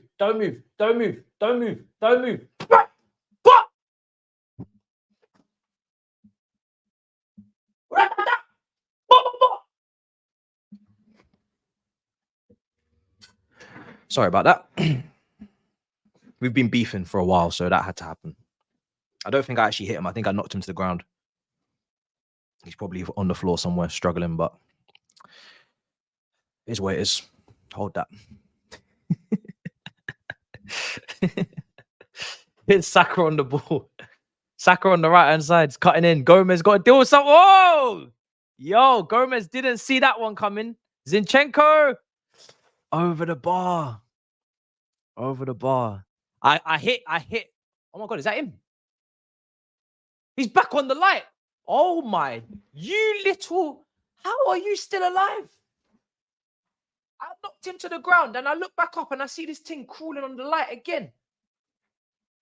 Don't move. Don't move. I think he's slightly injured. I think he's pulled a hamstring. All right, he's definitely done now. There's no way. There's no way. If I see you rise again, there's no way this brother's back. That's it. That's it. It's over. That was it. Oh my God, he's still there. Is that him again? Or are there multiple? Bro,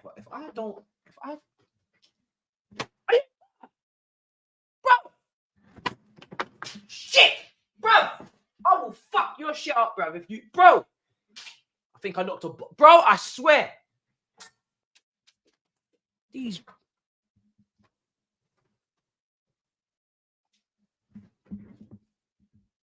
Just be mad.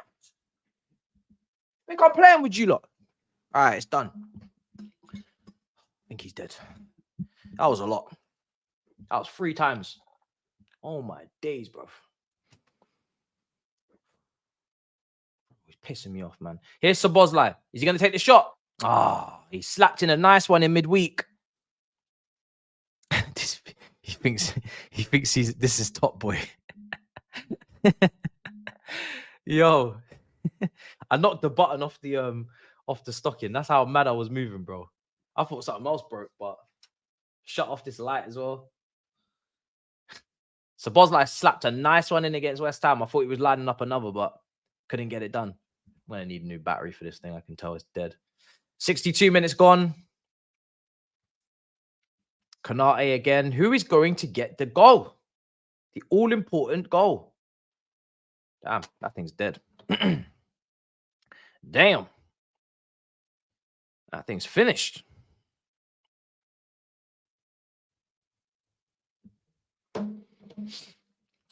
No, I didn't break that light because I didn't even touch that. I don't know what's going on over there. I think the battery's just dead now, to be fair. It's been in there a while. I've had that from... I think that's been up, like, I've had that from a long time, so yeah, to be fair, shouldn't really still even be working at this point. Here's Rice. Man, we'll have to cop another one. Rice. Saka. 62 minutes gone. Arsenal still trying to find a way through. Odegaard's down now. It's anybody's game. It's anybody's game. I want somebody to win the game though, because you know, I want something conclusive from this. Preferably Liverpool to win it. Actually, only Liverpool to win this. That's what I predicted. And Aston Villa didn't even beat Sheffield United, so it's not even like they go top of the league on Christmas Day. Terrible. Terrible, terrible, terrible. How are they drawing at home to Sheffield United, man? After everything they've done this season. I know they got a new manager and whatnot, but still. Ball comes in, over hit. Nobody on the end of that.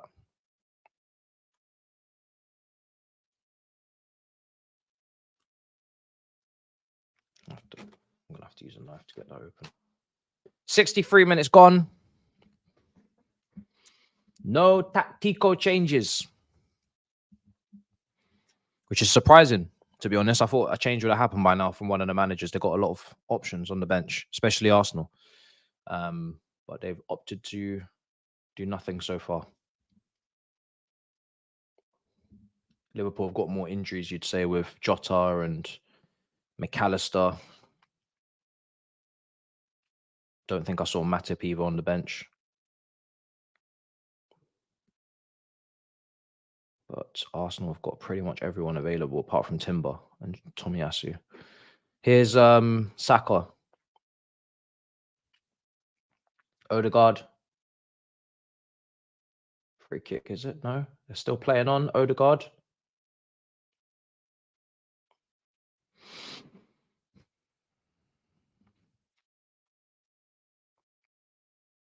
Nunes coming on, yeah? Yeah, because Gakpo... Time's up. Time's up for Gakpo. They need something different now, even though Nunes is unpredictable. I thought I heard it again, but there's just no way. Nunes is coming on. He'll be coming on for Gakpo, won't he? Oh no, Diaz maybe will come off because he's injured. I think Diaz might be coming off. He doesn't look too good. Yeah, that might have just forced Klopp's hand. Yeah. Nunes will come on and play left wing. He's on the ground in pain.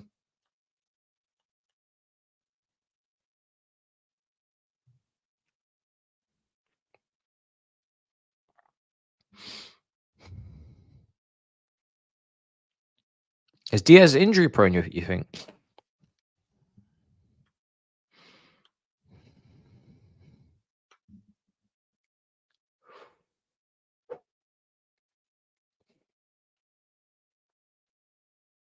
Trossard's coming on. Yeah, substitutions are being made now. Diaz is definitely coming off. So train's even running today. Better charge my phone as well. Oh, gotta head out after this. Go see the fam. Yes, there's a lot of substitutions being made, people. A lot. I'll tell you all of them once they're actually done. It's a bit of a mess at the moment. Bet Elizabeth Line's not running today. How much do you want to bet? Oh, it is? Okay. Must be tomorrow. It's not running. 63 minutes gone. Gakpo comes off. Diaz comes off. Nunes comes on. Elliot, I assume. No? Gravenberch coming on. Elliott's also coming on. So Jones is coming off as well. So yeah, Jones, Gakpo, and Diaz off. Elliott, Nunes, and Gravenberch on is what I'm seeing. So the only question mark I have for Liverpool fans: who's playing on the left? Because it's clearly not Nunes, because Nunes is going up front. Unless they're going to play Elliott in the false nine, and they play Nunes on the left, and Gravenberch will play in midfield next to Jones, and they create a box midfield. So they go Endo, Szoboszlai, Jones, and Elliott as a box midfield, and they play with like two wide strikers in Salah and Nunes. That's how I'd set that up. So you've got Elliott coming in off the right as a right forward, right 10. You've got Jones. Sorry, Jones is not on. Scrap Jones. Gravenberch coming in off the left, kind of half space, and then you got Nunes and Salah kind of coming in off the flanks, but kind of playing as strikers as well. So yeah, I don't know. That's how I envision it, but let's see. I expect Salah to still pull out to Zinchenko's side because that's where he's got a lot of the joy today. Trossard for Martinelli was pretty simple. That was always going to happen. We called it. Here's Havertz. Now Zinchenko. Yeah, But then again, Elliott could go out to Zinchenko and skin him as well. So maybe this is a 4-4-2. This could be a 4-4-2. It looks like it. Maybe Elliott right mid. Maybe Gravenberch left mid. Szoboszlai and Endo midfield. Salah and Nunes up front. Which again, off the ball, you're going to get a little bit of fresh legs in the wide areas. But yeah, it's not too dissimilar to what we described. Here is Trossard. Salah staying up top. Elliott right wing. Okay, so Nunes left wing, Elliott right, and then Salah up front. Interesting. Well, Elliott does deserve to play, so same position as midweek. Has Elliot played false nine for you guys before? Or no? Maybe he hasn't. I feel like he could do a decent job though, maybe. Nowhere near the centre backs though, just playing as a 10 really. Here's Odegaard. New Rice. Ben White. Rice again. Odegaard. Back to the Raya, the keeper. He's going to clear. Havertz doesn't get the header. Here's Elliot. Elliot takes a shot, deflected off the post and wide. And it's a corner, I think, for Liverpool. Elliot comes on immediately, has some sort of impact. Takes the shot. Good block from Gabriel. Onto the post and side netting out for a corner. It's not a handball. The way you're screaming handball, like as if the referee's like you're in the stadium with the ref trying to put pressure on him. You're not going to get a handball for that. Didn't even hit his hand. Good strike from Elliot. Little deflection. What's next? Here's Nunez. Now, from an aerial standpoint, that's one extra person maybe to hit. Didn't really see Gakpo doing anything aerially when he was on. Here's Saka. It's going long. Trossard. Oh, he's fresh. He is fresh. Trossard is fresh. Oh my God, he's fresh. He is fresh. Fresh. Fresh. Fresh. Fresh. Trossard is fresh, people. He's not come on to play games. That man is fresh. Yeah. New problems. New problems. Here is Saka on the corner.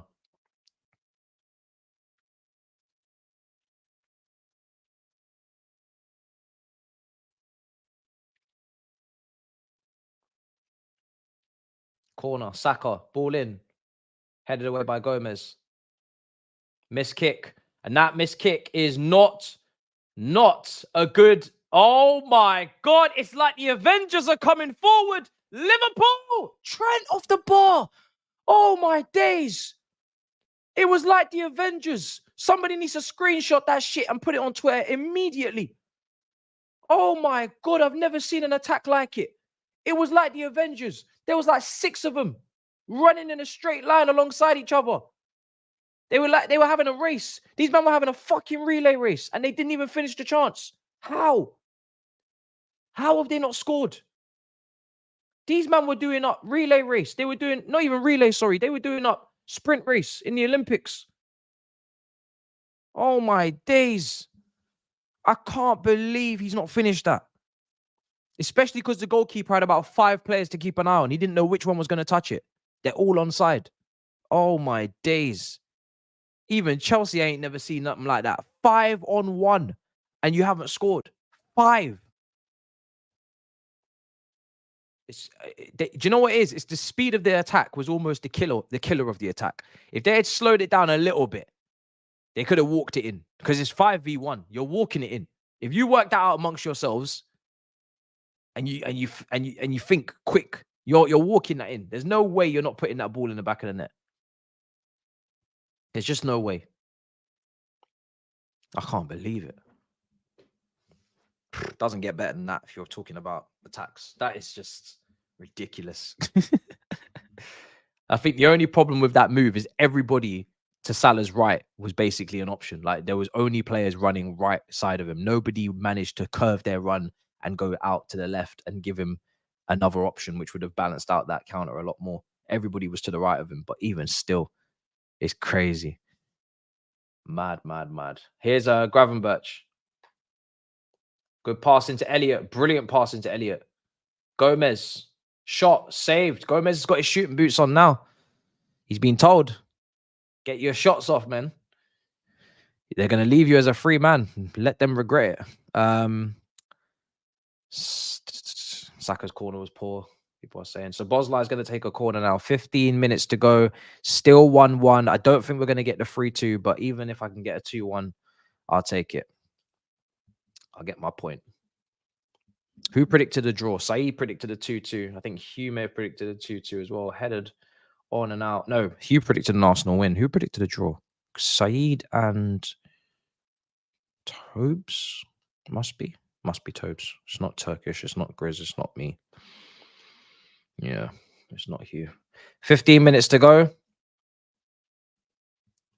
What's Nunes done now?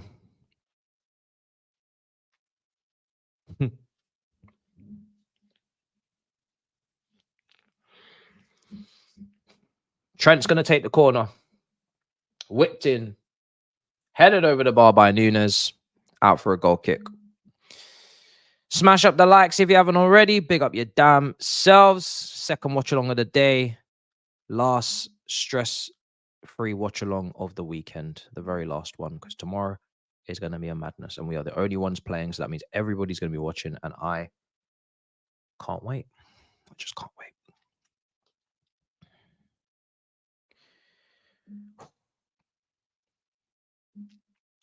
It's a Mazzoline. Nketiah is coming on. Speak of the devil and he shall appear. I've not spoken about Nketiah once. But number 14 rises. Number 14 is going to be here. I didn't even think he'd come on, to be honest. But who's he coming on for? Jesus. 15 minutes to go. Freshen up the legs. Jesus has been battling today, to be fair. He's putting in shift against two very physical centre-backs.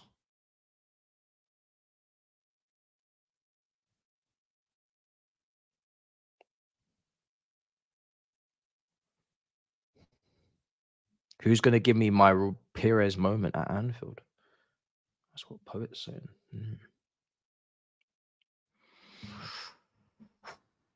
It's all Liverpool now. It has been all Liverpool. But it is Jesus coming off for Nketiah.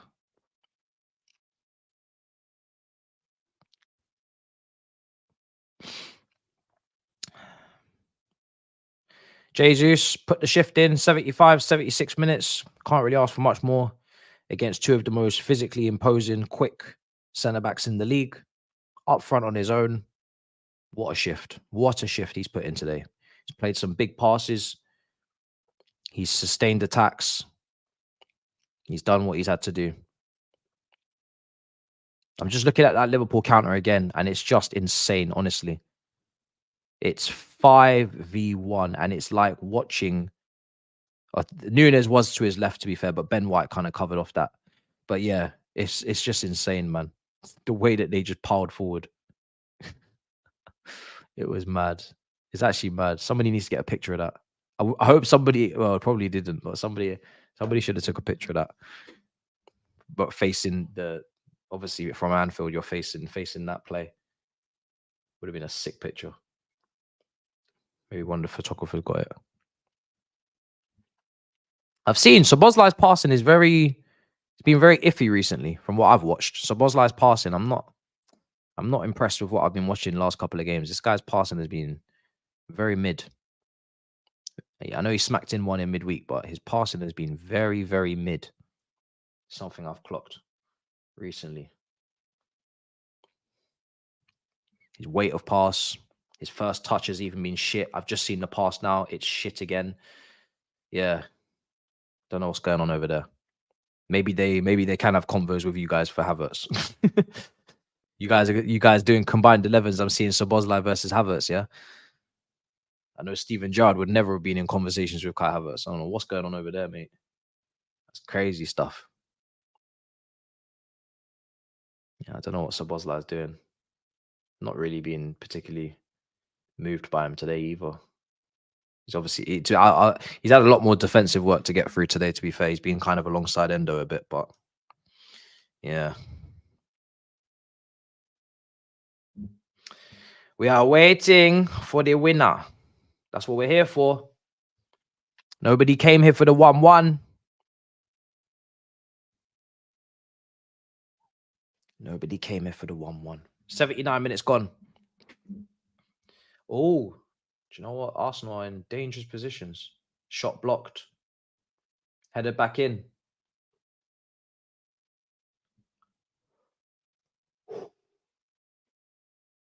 Arsenal going for the win. Odegaard. He's snuck his way through. Now it's Saka. Oh, Saka. Shot coming in from Rice, blocked again by Konate. Liverpool looking to counter.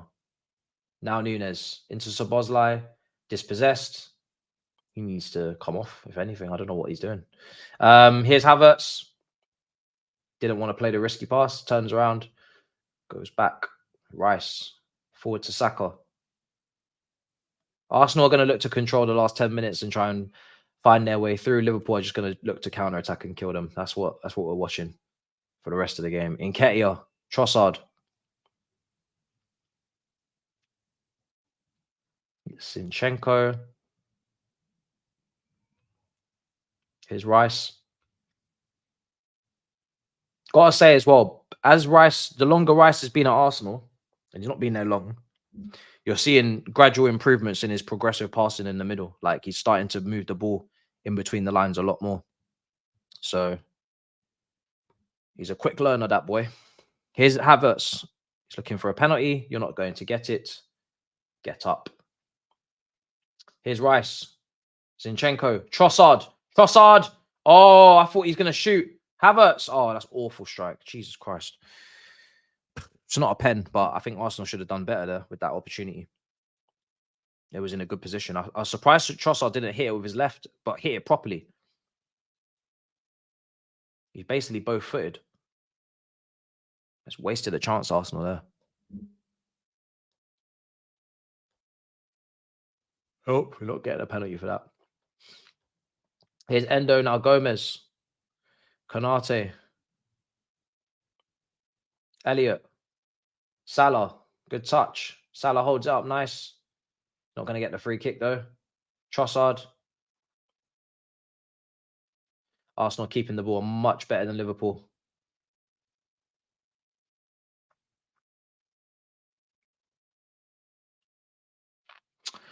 Anyone could win this. Can Arsenal undo the... Can they pick the lock? Or can Liverpool just beat them on the break? Should really be 2-1 up after that. Now they've decided to go to press. Arsenal played out of it. White. Saka. Saka right side.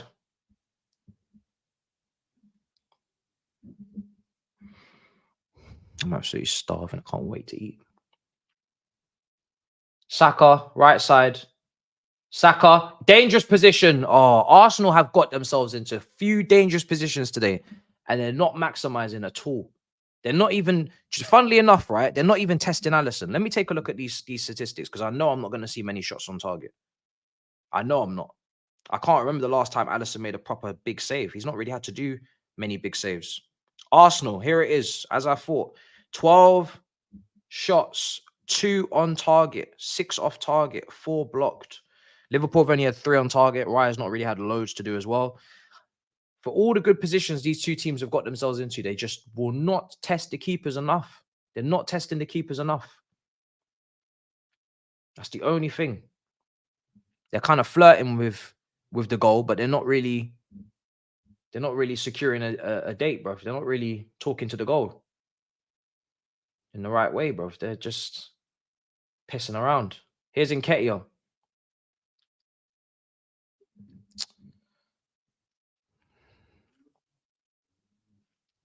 I know. But you guys are, the funny thing is, you guys are going to walk away from this game and you're going to think we could have won that. If you're Arsenal, you're going to think, yeah, we could have won that. I'm not saying you absolutely deserve to win it because I think it's been pretty even. But you can see the game is there for you. Like, it's literally there. And if you win, you open up a nice cushion. So Liverpool have been here, done it. They'll just move on to the next and just keep plugging away. I think you guys could really... You were there last year. You could really do with us. Like, this would be a statement, man. You had a statement against City. This would be a madness if you won this in terms of a statement. I think, and it's literally right there for you. You've got more energy than them. Here's Trossard out for a corner. You've got way more energy than them. So Szoboszlai is dead on his feet. I don't know how he's managed to keep up with Trossard there, but he's offered nothing. It's mad. Trossard now going to take the corner.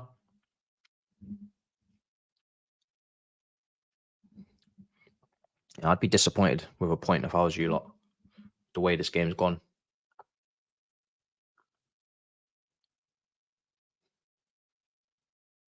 The only thing I like about that kit is the Adidas logo. I like the fact there's no letters with it, but that's on all the kits. It's the only thing I like. Trossard, shit corner. What a shit corner that was. Oh my days. That was horrendous. That corner was so poor. Talk about beating the first man. It barely even beat the blade of grass, bro. It didn't even beat the blade of grass. That thing didn't leave the floor. That was mad.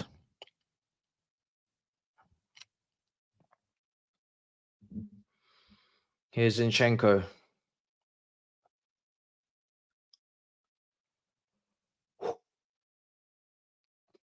Havertz, good touch. Need to keep it in. Trossard. Oh my days, bro. Zinchenko. It's Arsenal that is finishing this game the stronger team. I don't think Liverpool will. Ball goes in. Held up. Nketiah. He was lining up the shot and he's now giving away a free kick. And that was pretty stupid because Arsenal still had possession. They would have definitely sustained the attack and carried it on. Gives Liverpool breathing room now.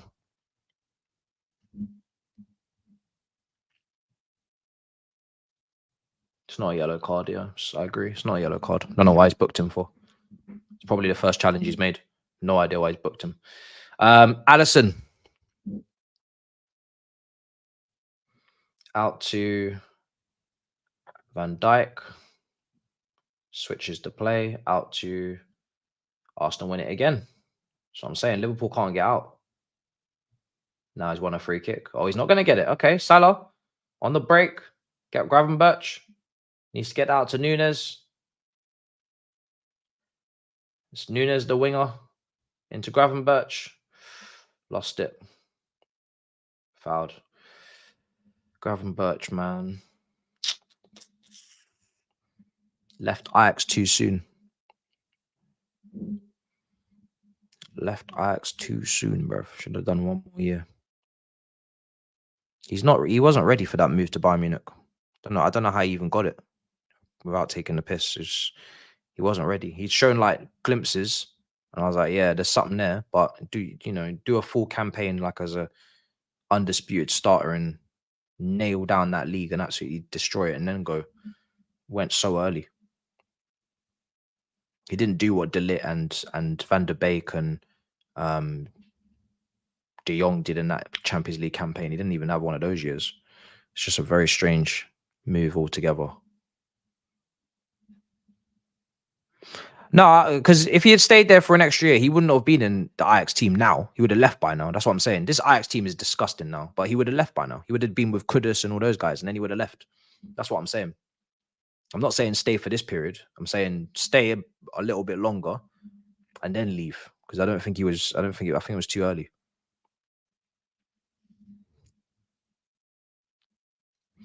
Yeah, it wouldn't be there now. Damn, no chance. No chance. But yeah, it should have been there with the Kuduses.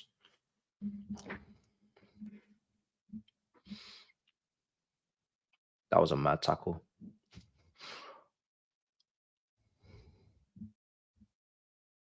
Is that Saka again? I swear he's on a yellow card already. Is that why he's not giving him a second? Because he doesn't want to send him off? That should have been a second yellow. That's much worse than the Nketiah challenge, I think. So you're saying that he slipped. Well, maybe I need to watch it again, but the way it looked mad. But he's already on a yellow card. It was worse than the Nketiah one. If it was a slip, then yeah, fair enough. It was definitely a worse challenge than the Nketiah one. Here's Havertz.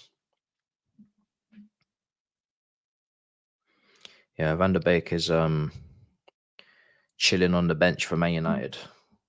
He needs to leave, man. I don't know what he's doing there. He was actually a really good player. He looked like a really intelligent player. Just did everything, all the simple stuff, done it right. Chipped him with goals as well. Don't know what's going on. Oh, the ref said he slipped. Oh, fair.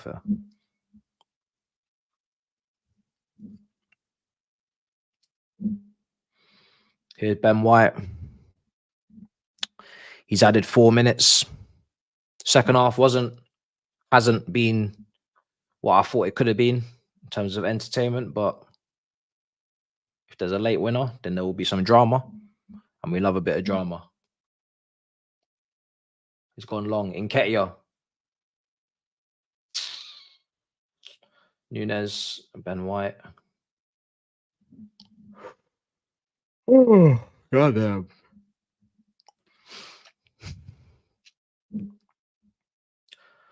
Oh, it's been a bit tired. It's been a bit of a drag. Can't lie. Second half. The longer the second half's gone on for, the more of a drag it's become. It ended a bit flat. Here's Konate. Oh shit. Oh shit. Counter attack. Arsenal. Trossard. They got numbers back. Trossard. Yeah.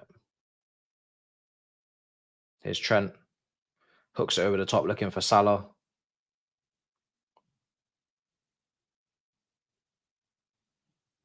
Well done.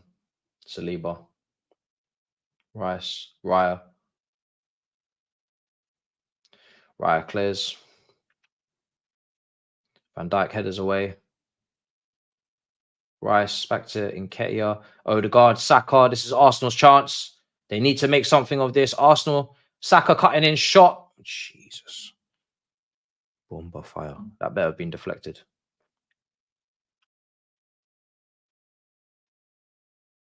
Was that deflected? Yeah, massive deflection. That's what I thought.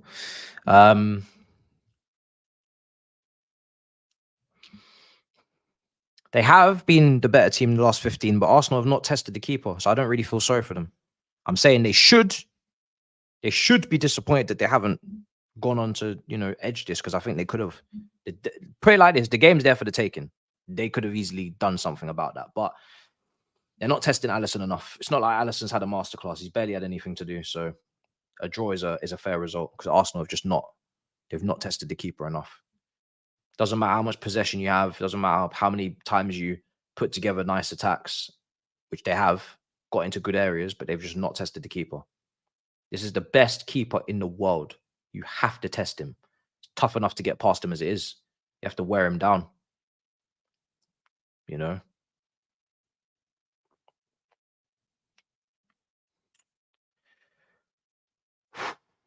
God damn. Liverpool have definitely fallen off in this second half, man. From where they were, they first 15 minutes, Liverpool looked like they were going to be on something, but then they ran out of energy, I think, on the press, and then they just fell apart. The last 15, they're non-existent. Nunes has not done shit since he's come on. Wasn't great against West Ham either, in my opinion. He's offside so much. There's loads of players that were better than him that day. Long day. Long day. 2 minutes left. Now it's 5 minutes of added on time instead of 4. Don't really know what's going on. Will Klopp complain about the atmosphere again? Some people have been saying that it wasn't good. I have no idea. But he's not being, Nunes has not been very chaotic since he come on. He's a weird player. I can't lie. He's a very weird player. I'm glad we didn't buy him. And I said that when he signed for Liverpool, because if we signed him, 100% flop. I can, there's players like Nunes that exist, and I look at them and I think, if you were wearing a Chelsea shirt, you would be the biggest flop I've ever seen. Like, he's just guaranteed flop in the Chelsea shirt. Like, we just know what our flops look like now. He would flop so bad. He would flop like crazy. Not a chance we get anything out of him. Low blocks, Stamford Bridge. Nah, bro. It would be peak. So peak. I dread to think how bad it would be if he was playing for us. I much prefer Jackson in the problems that we have. Yeah, at least Jackson can operate in the tight spaces, bro. This guy, flop. Absolute flop for us. Especially for that price as well. Screaming flop. He has 7 goals in all comps. How many in the Prem? Because I don't want these Europa League stat pads against Lask. I don't play with this Europa League nonsense. I think 3 of them are in the EFL Cup. 3 of them are in the EFL Cup. And then there's some Europa League ones in there as well. And your group in Europa League was nasty. Who did you play in the EFL Cup? You played West Ham, fair. You played Bournemouth, fair. And you played Leicester. You played good teams. I'll allow the EFL Cup stuff. But the Europa League, no. No. No.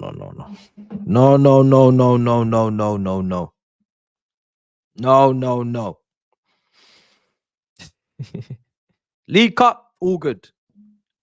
Europa, nope. 1-1 draw. A little bit disappointed, I'm not gonna lie. Thought that was gonna be a little bit more spicy. In the end, it kind of just dropped off. Maybe it's Christmas and these guys just want to go to their families, which is fair enough. But yeah, full time. Liverpool won, Arsenal won. For a hater such as myself, I'll take it. It's not the worst thing in the world. Aston Villa still in the title race. We move. Guys, smash up the subscribe button. Likes as well. And listen, we will see you guys tomorrow. Watch along Wolves versus Chelsea. We're kicking off at 11:30. Early doors, because I will be out as soon as the whistle blows, because we must finish and wrap up quickly on that one. So yeah. Until tomorrow, big up your damn selves in a bit, people. Peace.